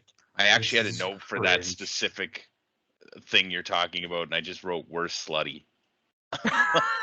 That's all that was. Like back then, I probably would have been like, oh man, but like now, I'm just like, God, this is just this promo. I'm not 14 years old anymore.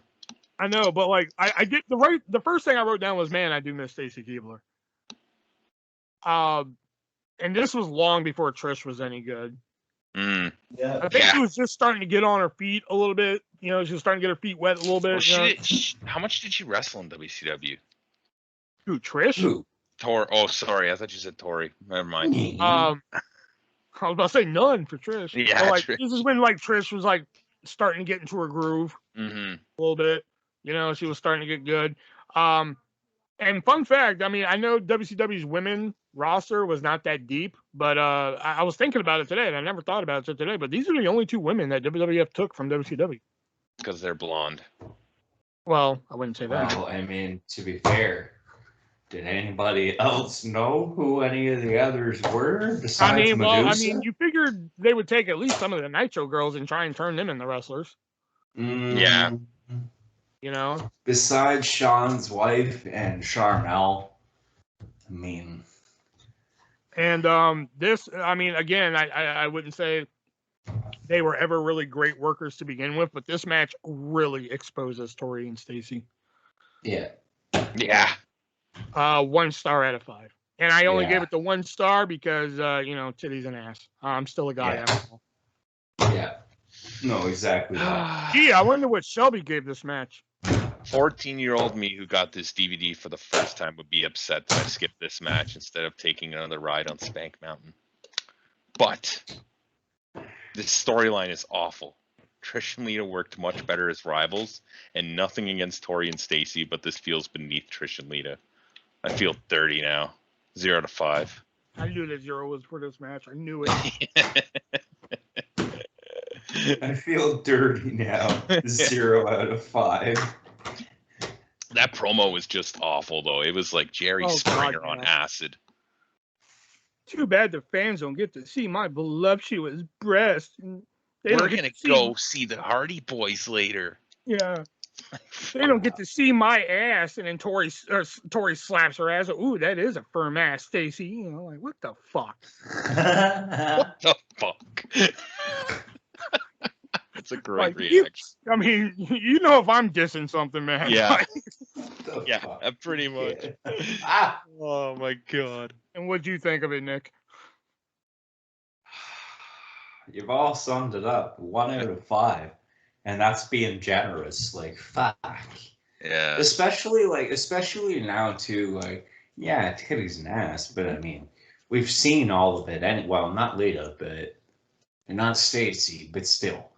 Like, well, not Trish either. But either way, like, I mean, what the fuck? You had to negate on that like 3 times. Okay. Well, yeah, but still, like, you get what I mean. Like, yeah. It's... That's why I got the 1. I was just like, it was still nice to see, a little bit of ass there. You know, it was nice, because like I was like, man, I miss Stacy Keibler, but the promo did it, and like it just really exposes how terrible Tori and Stacy were. Like I really don't get why Tori is like looked back on as like this tremendous wrestler, because I'm just like, I don't get it. Yeah, I don't either, actually. I didn't even find her that hot either, to be honest. I mean, she was decent looking, but like, yeah, I mean, not in my faves, She was my favorite when I was a kid. Really? Of course. Yeah. Of course. She was my favorite female wrestler. All right, next up is the main event, the inaugural brawl.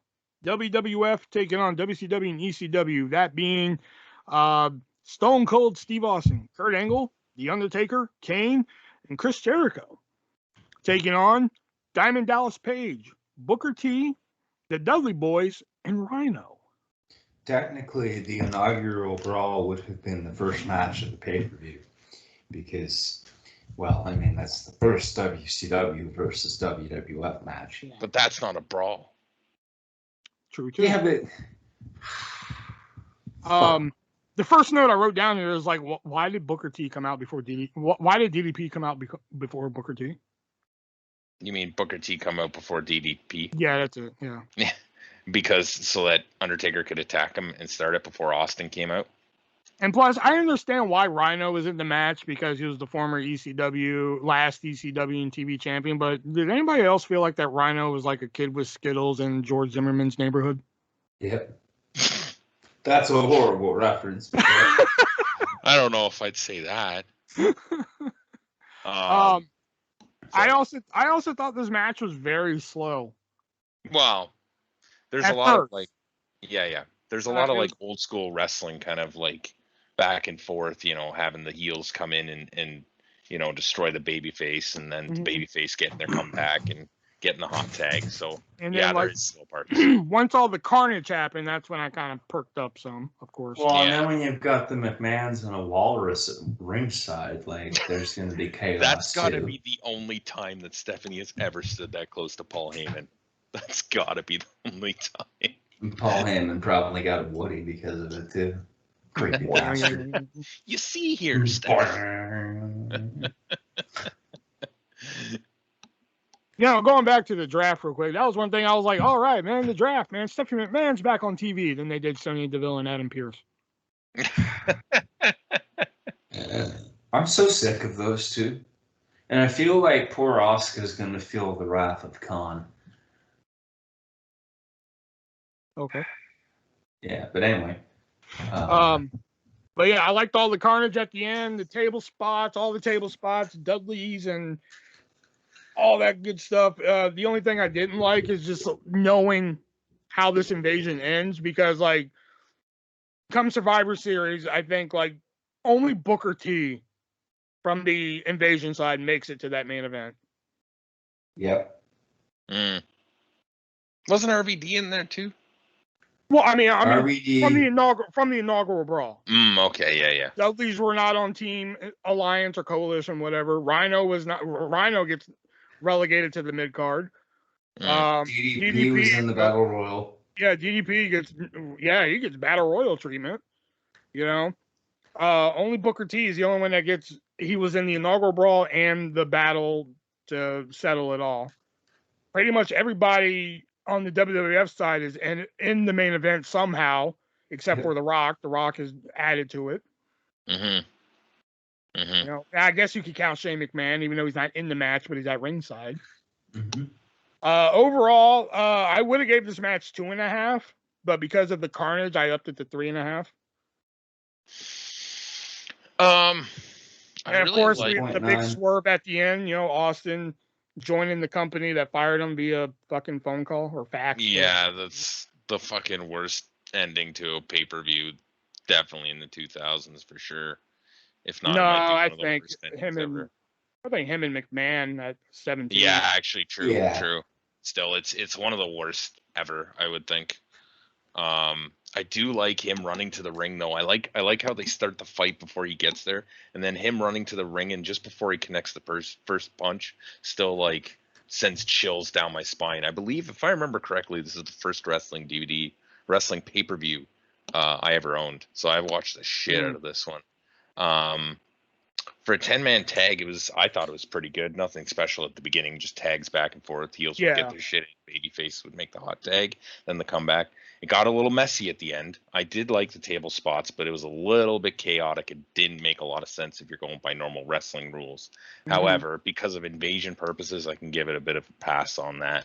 The finish was shocking but stupid, as nobody wanted to boo Austin at this time, and it's hard to see how they could. Still, though, I'm going 4 out of 5. Huh. I only gave it a 2.9. It seemed too chaotic. And, like, it just kind of, I don't know, Team W to Air Team Coalition or Alliance or WCCW or whatever you want to call it. WECW, as that sign said in the I feel like that was closer to a proper team for Survivor Series than what the Survivor Series team was. Oh, yeah, definitely. It sucks to know that, like, looking back, that DDP got treated so poorly because DDP and Booker T too, like Booker T not so much, but DDP could have been made to be such a big deal. And yet Lance Storm was the first invader, and fucking, like, it just... I know a lot of these invaders that they turned out, like Mike Awesome, Lance Storm, Hugh Morris, Stacy Keibler, a lot of these guys that they made to be out like big deals when they invaded, eventually just faded into the background. Yeah. And that's the thing, like, and especially like when you could have, I mean, X-Pac was another one, Kidman was another one. Like, there were so many that at one point or another in WCW were like bigger names that you could have really made a solid little angle out of this rather than what we ended up with. So, I mean, I gave the main event 2.9. Simply because like it left to like watching it now, and it's like, well, I didn't even see all the main event. I saw a highlight package of it, but like even still watching now, and even the prospect of it now, it's just like, what could have been? Like you could have even salvaged what you had. Like, Now, do you think this would have worked better if it was WWF versus WCW versus ECW? that would have No. been way too chaotic, and there Yeah. wasn't enough name think value in ECW for it to work. I Adding think it would have ECW been. and made it too much anyways, but I mean, they just didn't have the talent, so they had to do something. I think it would have been better if they had have gone with the idea, like mingle in classic WCW. So bring in Dusty Rhodes, have Ron Simmons turn on Bradshaw, and like try and bring in like even Ted Turner, and try and like really like push like the whole idea like, oh Vince, you ruined wrestling, you ruined my company. I'm going to try with the scraps that I have left of WCW in its entirety since the very beginning, when we were still an affiliate of the National Wrestling Alliance, which you tried to kill too. Successfully. Well, Like I've always pushed, like in a couple of the fantasy groups. I even pushed it on Aaron one time. I was like, we've always saw the invasion. I was like, we all know what happened. WWF beat WCW. I was like, well, what if WCW would have won? What would have happened next? And that idea was always shot down. But that was always my thing. Like, why not have WCW beat WWF? and then have them start trickling in. Yeah, all exactly. the big names. Like, See, so I think it would have if the next night. I think it would have been Rock and Austin pretty much right away on WCW. But I kind of think. But here's what I like though. Here's what I like to think though. The next night after, like even if it was Survivor Series and WCW won, and the next night Vince gets fired by Eric Bischoff, because Bischoff is actually the consortium.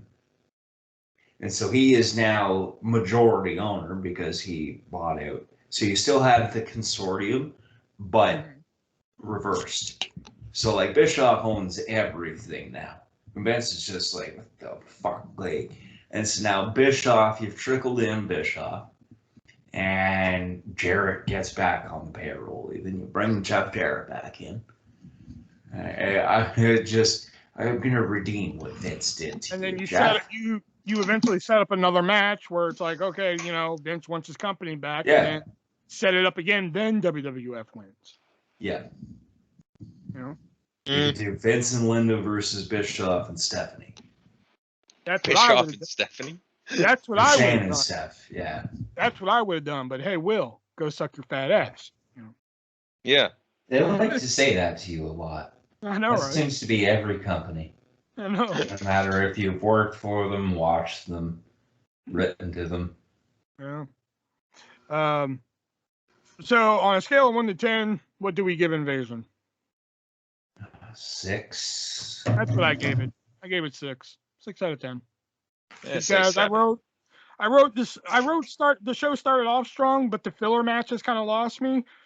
While the main event was slow at first, it did pick up, so I give it a 6 out of 10.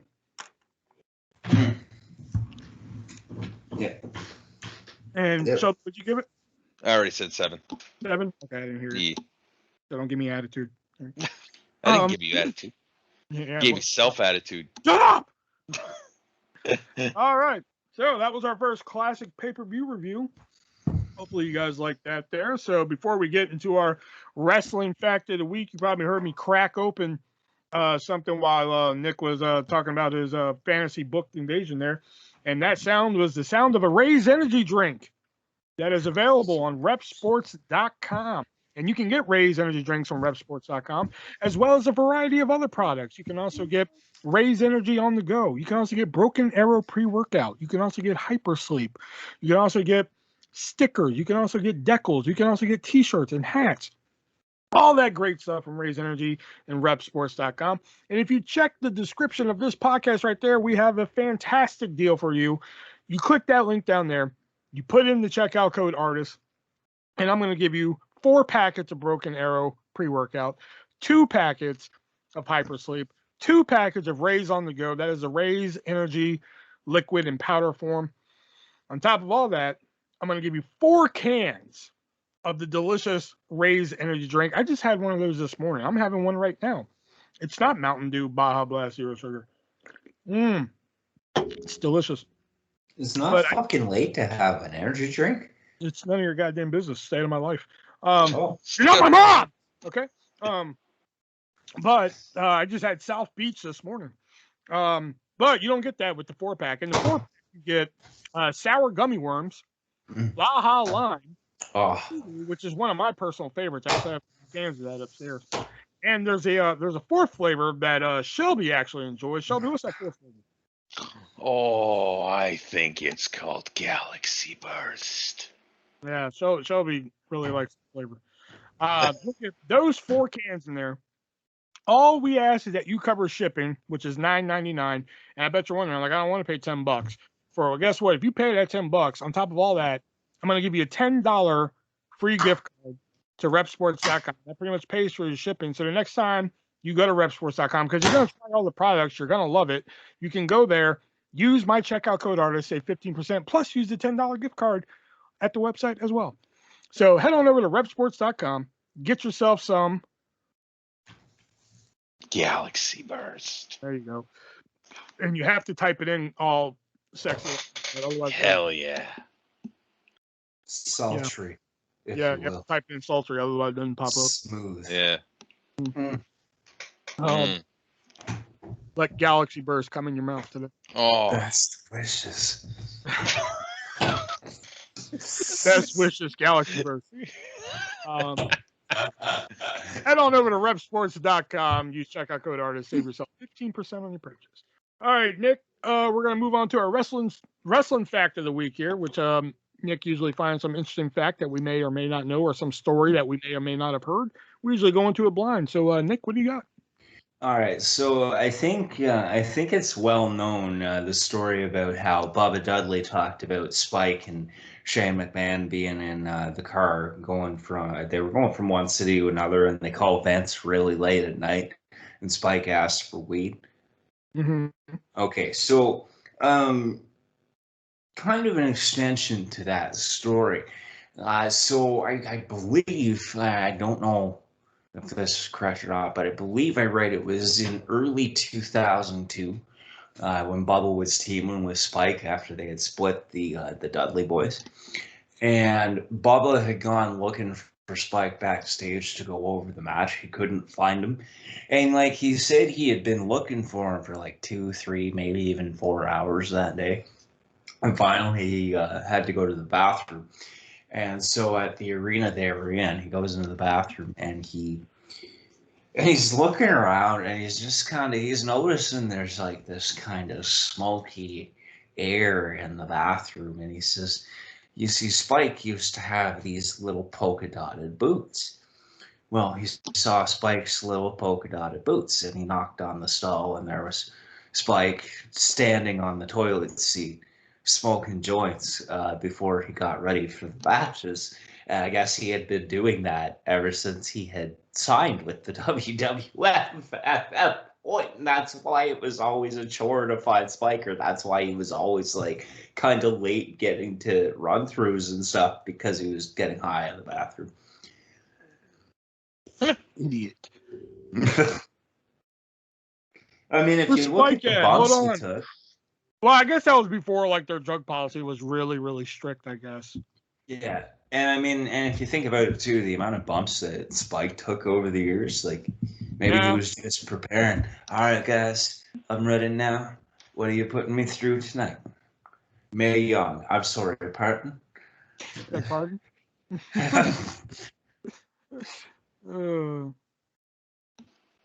All right, I did have one sports solicit a week picked out, but then I just saw a better one, and so I'm going into it blind with you guys. So we're going to do the top 10 worst WCW title matches with the help of CageMatch.net.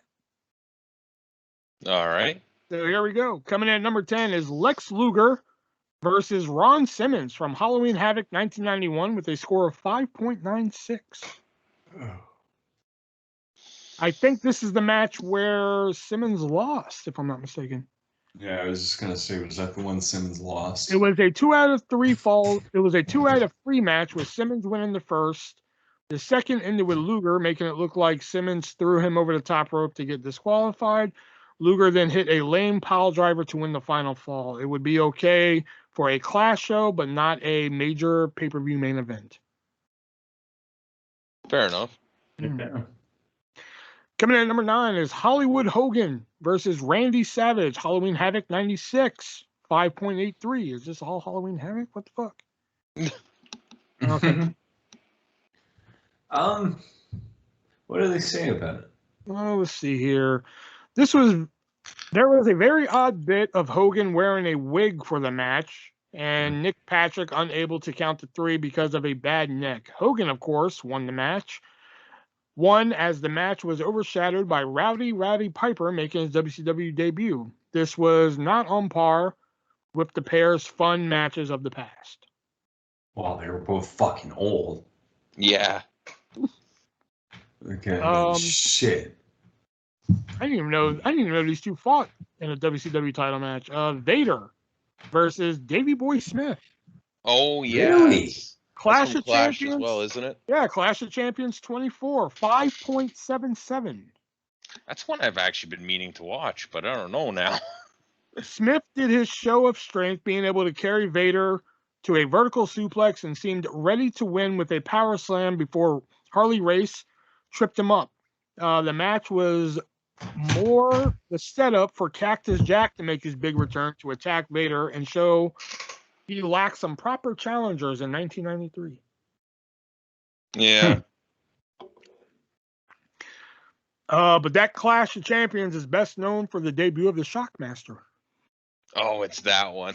Yeah. Did you know that Andre was on a Clash of the Champions? I think he was on. Yeah, he was on one in '93. I think he was just there to be like, "Hey, everybody," you know. Yeah, because he died shortly after. Yeah. Speaking of old Vader, Hulk Hogan versus Vader from Super Brawl 5, 5.72. I believe this was their strap match, if I'm not mistaken. No, it didn't. Apparently Ric Flair interfered in this match, which led to Vader being disqualified, so Hogan kept the belt, and Sting and Luger racing to help Hogan. For all the build, this was a bad battle. Sounds about right. Mm-hmm. Yeah. Oh, I think I remember this match. I remember liking this match. Sting versus the Giant from Slamboree 96, 5.72. If this is a match, I think it is. I remember liking this match. Let me see. The graphics said this was for the U.S. title, was a warning sign when it was for the world title. Lex Luger was around for interference with the Giant, shrugging off multiple Stinger splashes, but still needing Jimmy Hart help to keep the belt. It showed just how raw the Giant was this early in his career. Okay, this was not the one I thought it was. I thought this is the one where fucking Luger and Jimmy Hart were handcuffed outside, and as they were like fighting for the megaphone, it accidentally hits Sting or Giant, one of the two. I was about to say, I remember that being really good. Jeff Jarrett versus Diamond Dallas Page, Spring Stampede 2000, 5.57. That couldn't have been that bad. The main event was Jeff Jarrett versus DDP for the world title, a wild brawl with a funny bit where Jarrett used DDP's own biography as a weapon. It culminated in DDP ready to win, only for Kimberly to hit him with a guitar and let Jarrett get the belt. It wasn't as awful as other matches on this list, yet it wasn't anything special either. Well, I mean, but that doesn't make it one of the worst, does it? No. According to CageMatch.net. Well, it sounds like they're a little bit butthurt. The Coming in butthurt alert. Coming in at number 4 is our good friend Hulk Hogan again, but this time he's taking on Ric Flair at Clash of the Champions 28 with 5.07.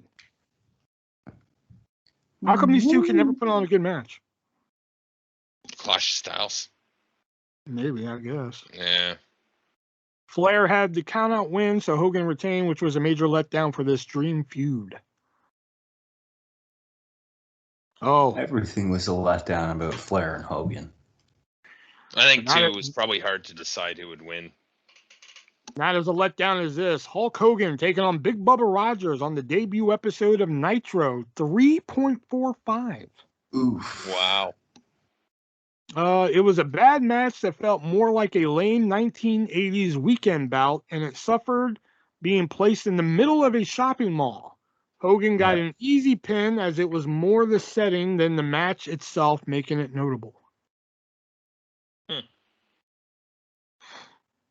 Coming in at number 2 again is our good buddy Hulk Hogan. Hulk Hogan versus the Giant, Halloween Havoc 1995 with a rating of 1.87. Oof. I believe wasn't this their monster truck bout they had? Yeah, I think so. Yeah. Yep, this was it. It's not just the match itself that's bad, but everything around it. The infamous show had Hogan and Giant facing off on the roof of the arena in monster trucks. Giant took a fall off the roof, yet showed up with no signs of injury. He and Hogan had a the Yeti, I believe this is when. Yep. Oh, Hogan, yeah, then yeah. the Yeti assaulted him. Wow, really? Whew. Any guesses as to what number 1 could be? Finger poke of doom. I believe it's. Oh no, it doesn't say pay-per-views. Okay. Shelby, I don't any know. guesses? I'll tell you right now, the rating is a 0.54. Oof. Oh, my God. It was world title main events, basically, right? Yeah, WCW's worst world title matches according to CageMatch.net. Oof. It's got to be David Arquette. No, it's not David Arquette. Really? Okay. Yeah. I don't have a guess then. Jeff Jarrett versus Sid Vicious versus Scott Steiner versus Road Warrior Animal from Sin 2001. Oof. That's the match where Sid broke his leg. A Oh, 0.54. That's insane. Holy shit. Oof. I did not see that one coming. Yeah, no shit. I think this is the most on point list I've ever seen here.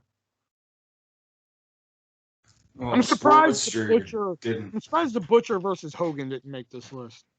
Oh. Oof. Yeah. I'm trying to, man. I swear this Giant versus Sting match is the one I'm thinking of. I don't remember it being that bad. I don't know. I gotta go back and watch it. I swear that's the one I'm thinking of. Yeah, I'm looking at this list, and you know what? I really have no quarrels with it. Yeah. Yeah, me neither. Yeah, this is probably the best one they've ever done. Yeah. All right, so that was the sports list of the week there. Let's get into our questions, but before we get into our questions, we got to give a shout out to our last sponsor here, that being MoviesAreUSA.net, where much like hard-to-find-TV.com, they have thousands of titles to choose from. Obscure TV movies, obscure movies galore, old TV shows that you haven't heard from in ages, all available on Blu-ray and some on DVD. Just head on over and use our checkout code 3-way, the word, not the number. Use 3-way, and unfortunately, they didn't give us a 15% off code like the other ones there, which kind of, you would think that sucks. They didn't give us a 15% off code.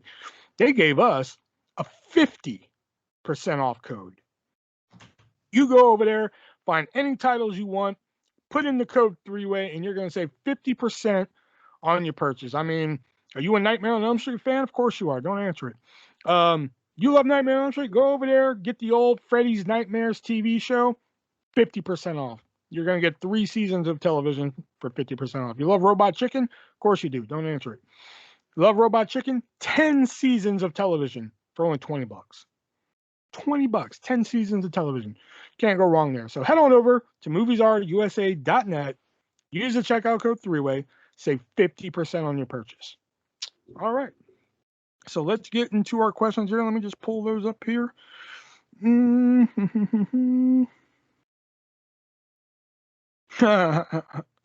Okay. All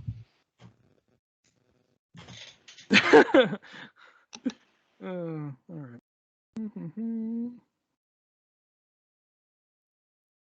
Let me just pull up the questions here. Oop. All right. First question comes from Jason. He said, first, I want to say you guys do an awesome job on the podcast. Thank you. What's Vince McMahon's best match? Oof. Hogan, 19. Yeah, actually. Hogan 19, and I'd probably even throw in Michaels at 22. Yeah, that was going to be my other one. Yeah. And what's your favorite Dwayne Johnson movie? Walking Tall.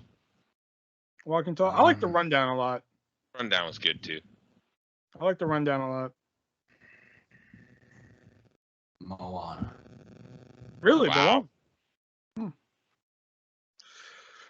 All right. No, all the rest of the questions come from Andrew here, and that is, what's the most embarrassing thing that ever happened to you at school growing up?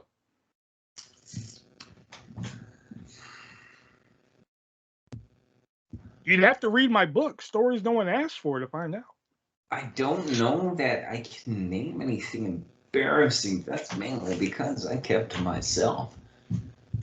Oh, you know what? I don't know if I told you guys this story. I wouldn't be surprised if I did. I might even told it on the podcast before. But we went to a science center in the north of Ontario.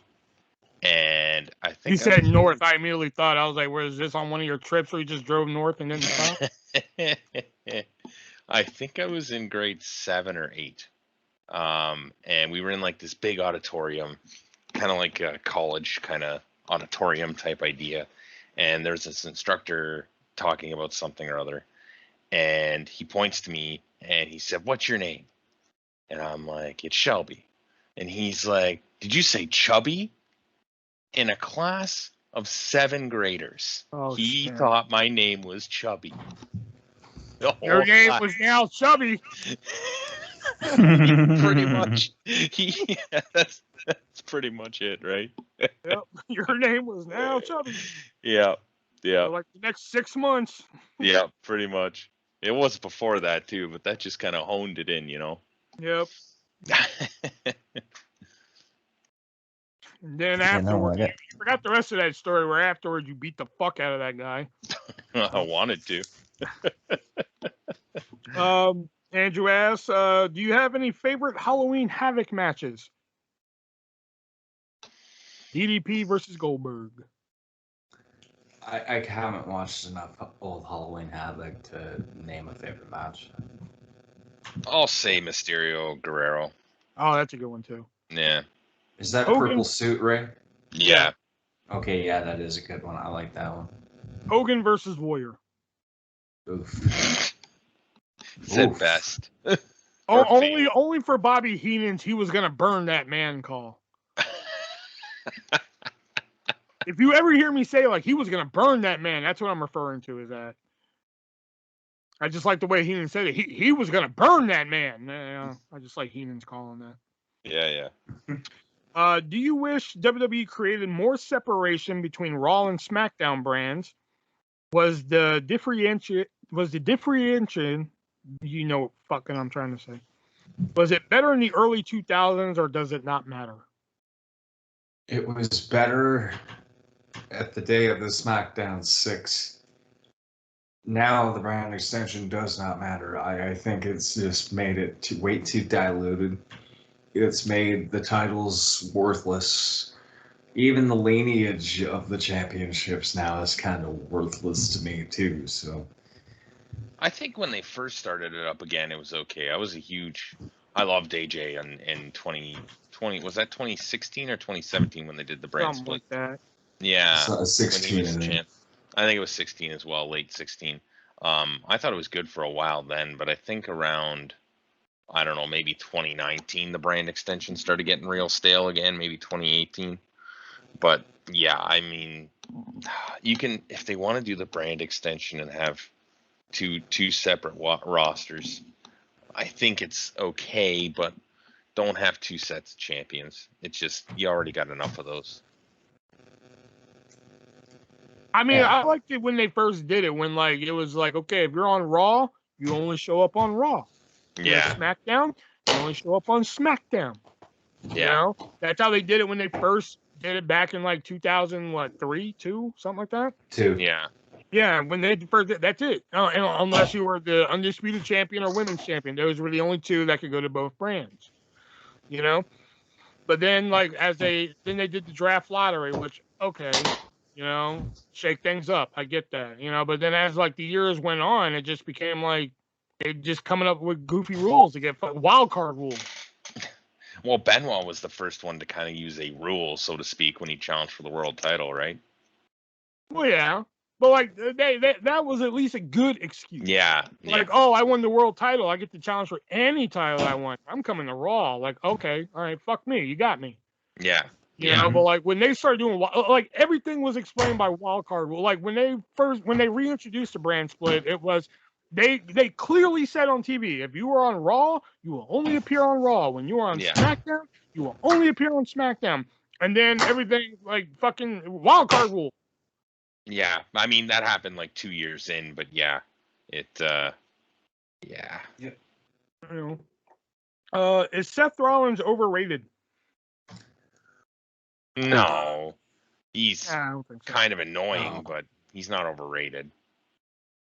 And he's also a bit of a toe the company line kind of guy, I think, too. Because he's defended WWE a lot on some stupid shit before. Looking ahead 20 years, which member of the Shield do you think will be remembered as the best member of the faction with the best career overall? Honestly, at this point, Roman Reigns. Reigns. Yeah.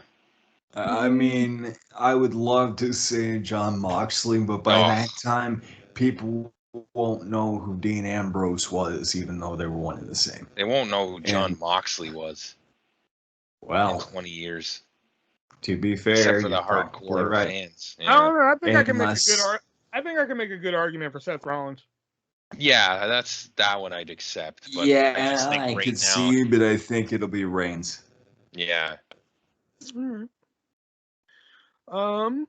Rollins recently said the Shield is by far the best faction ever, pound for pound, based on all their individual achievements. Do you agree? And do the title counts mean the most when it comes to a successful wrestling legacy nowadays? No. No.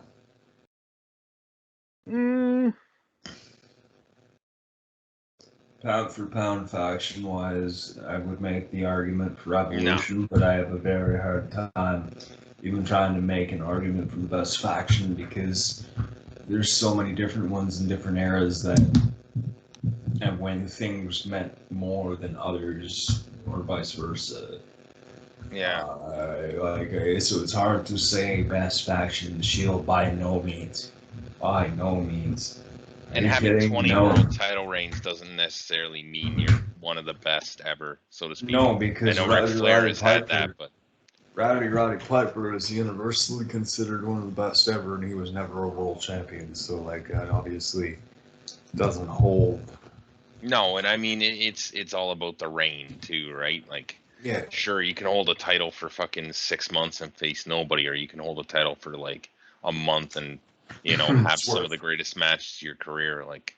And even if you did count like title reigns as part of legacy, I mean, like New Day. Yeah, I was gonna say if you're counting title reigns as part of legacy, it's New Day. Yeah, no kidding, eh? Because I mean, Big E alone, 2 Intercontinental title reigns, an NXT title reign, all the tag title reigns, WWE, and then but plus. Do they only count if you were with your stable? Well, I mean, it says individual accomplishments. Yeah. You know, plus all of Kofi's singles titles and WWE titles and I was gonna tag say titles. because he won a lot of those when the New Day wasn't even a thing. Still though. Yeah. You know, in Woods, the only titles he's ever won were the tag titles with the New Day. So. And the TNA tag titles. Yeah. No. And the last question being the most important one: orange juice, pulp or no pulp? Pulp. Depends on the mood. I'm a no Pulp, pulp, but not man. lots. Only little. No pulp, low acid. Low acid, I could agree with 100%. Mm-hmm. All right. There we go. All right, so those were the questions this week there. And now we move on to our vintage pick of the week, which is just something that could be a show, could be a match, could be a segment, could be a commercial. Who knows? So, Shelby, here's what's your vintage pick of the week. All right, so mine is going to be the match that I thought I was watching earlier at SummerSlam 2001 for the Hardcore title and ladder match, Rob Van Dam versus Jeff Hardy. You're watching this, like, where's the bell? Why is it not above the ring? Well, it's funny because I didn't notice until RVD went for the first cover on the outside that it wasn't a ladder match, and I totally saw Jeff Hardy walk to the ring with the belt and everything, and I was like, oh yeah. You're sitting there like, oh, look at this dumbass going for pinfalls and shit. After he got up from the cover, I'm like, wait, what? I did something like that before. Like, there's this movie called Truth or Dare with Lucy Hale in it from Pretty Little Liars and shit like that. Came out in theaters and shit. Well, like, I wanted to see it in theaters, but I didn't get a chance to. Came out on DVD, never bought it and shit. Well, like, I was reading what comes out on Netflix, and all it said was Truth or Dare. I was like, oh shit, that movie's coming out on Netflix, man. I'm gonna watch that shit. Came out on Netflix, so I start watching the movie. I'm no shit fucking. I have to be at least 70% through this movie, maybe even 75. And I'm like, wait a minute, where the fuck is Lucy Hale in this movie? And then it dawned on me that, like, I'm not even watching the same fucking movie that was in theater. It's like some direct-to-TV movie that was on Sci-Fi. That's hilarious. They just totally put it on there.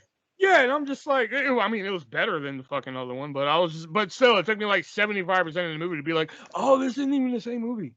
That's hilarious. Yeah. Nick, what's your vintage pick of the week?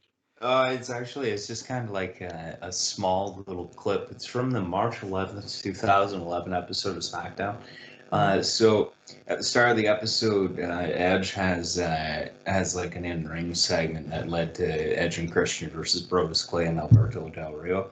But Sign Guy was at ringside and had a sign that read "Edge has tiger blood," and that was right at the time of Charlie Sheen's debauchery.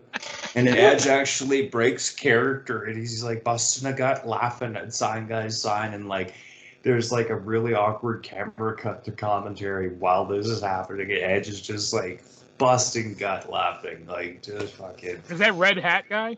Yep. Oh, okay. Sign Guy. My vintage pick of the week is you guys remember Swerved? Yeah. Yeah. There's an episode with Boogeyman where they're getting Boogeyman and they're having him film promos for WWE Network, and like the gag is like whenever he just starts trying to do his spiel, like something happens, and like I don't know why I've always liked when he starts doing like, hey, I'm the Boogeyman and I'm coming to get you to watch WWE, and like somebody will like run in like, oh my god, Boogeyman, can I get your autograph? And he's like, hey, and he breaks character like, hey brother, we're filming something here, come on brother, we're trying to film, like every time. And like the first one he does, he's like, I'm the Boogeyman and I'm coming to get you, watch WWE Network. And they're like, oh Boogie, can we stop, can we try this again? And he's like, oh yeah, sure brother, yeah, come on, give me some direction. You know, like that cracks me up every time. Oh my god. He's like, give me some direction. Like, I sometimes just go back and watch that clip for some reason. I don't know why. It just always cracks me up. Like, Boogie, can we try it again? Oh, yeah, sure, brother. Give me some direction. I like how they call him Boogie. Yeah. Boogie. Yeah, Boogie. There's also Jimmy another Valiant gag. Comes out. Here's a bonus one, but there's also another gag they pull on him where, like, they talk about how nice of a guy Boogeyman is and shit. Where, like, they plant a fan and he has a picture of Boogeyman, but instead of Boogeyman, it says Dookie Man. And the fan is like, oh my god, Dookie Man, you're like my favorite and everything, man. Can you sign this and everything? And Boogeyman's like, I'm not signing that. because it says Dookie Man. He's like, I'm not signing that, brother. No, I'm not signing that. He's like, oh, come on, man. You're like my favorite wrestler of all time, man. Come on, you got to sign it. He's like, brother, I'm not signing it. And then, like, they're like, Boogeyman's such a nice guy, though. He's like, brother, come back here. Come back here. So he gets the picture, and he rips off the part where it says Dookie Man, and he signs it for him because, like, he didn't want to send the guy away upset or anything. Yeah, it's a pretty cool clip.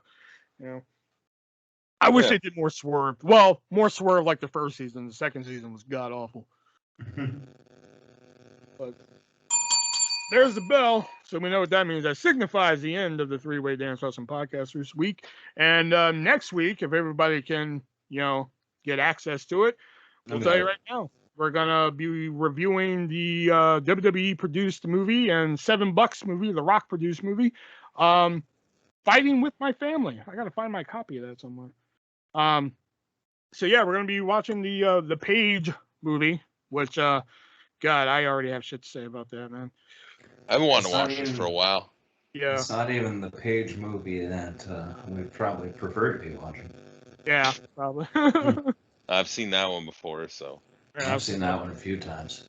Oh my god. But yeah, we will be reviewing Fighting with My Family, and yeah, so leave some questions in the comments down below, and we will we'll see or hear or we'll do something next Wednesday with you guys. So for Nick and Shelby, I am the Ours One, and remember, be breezy.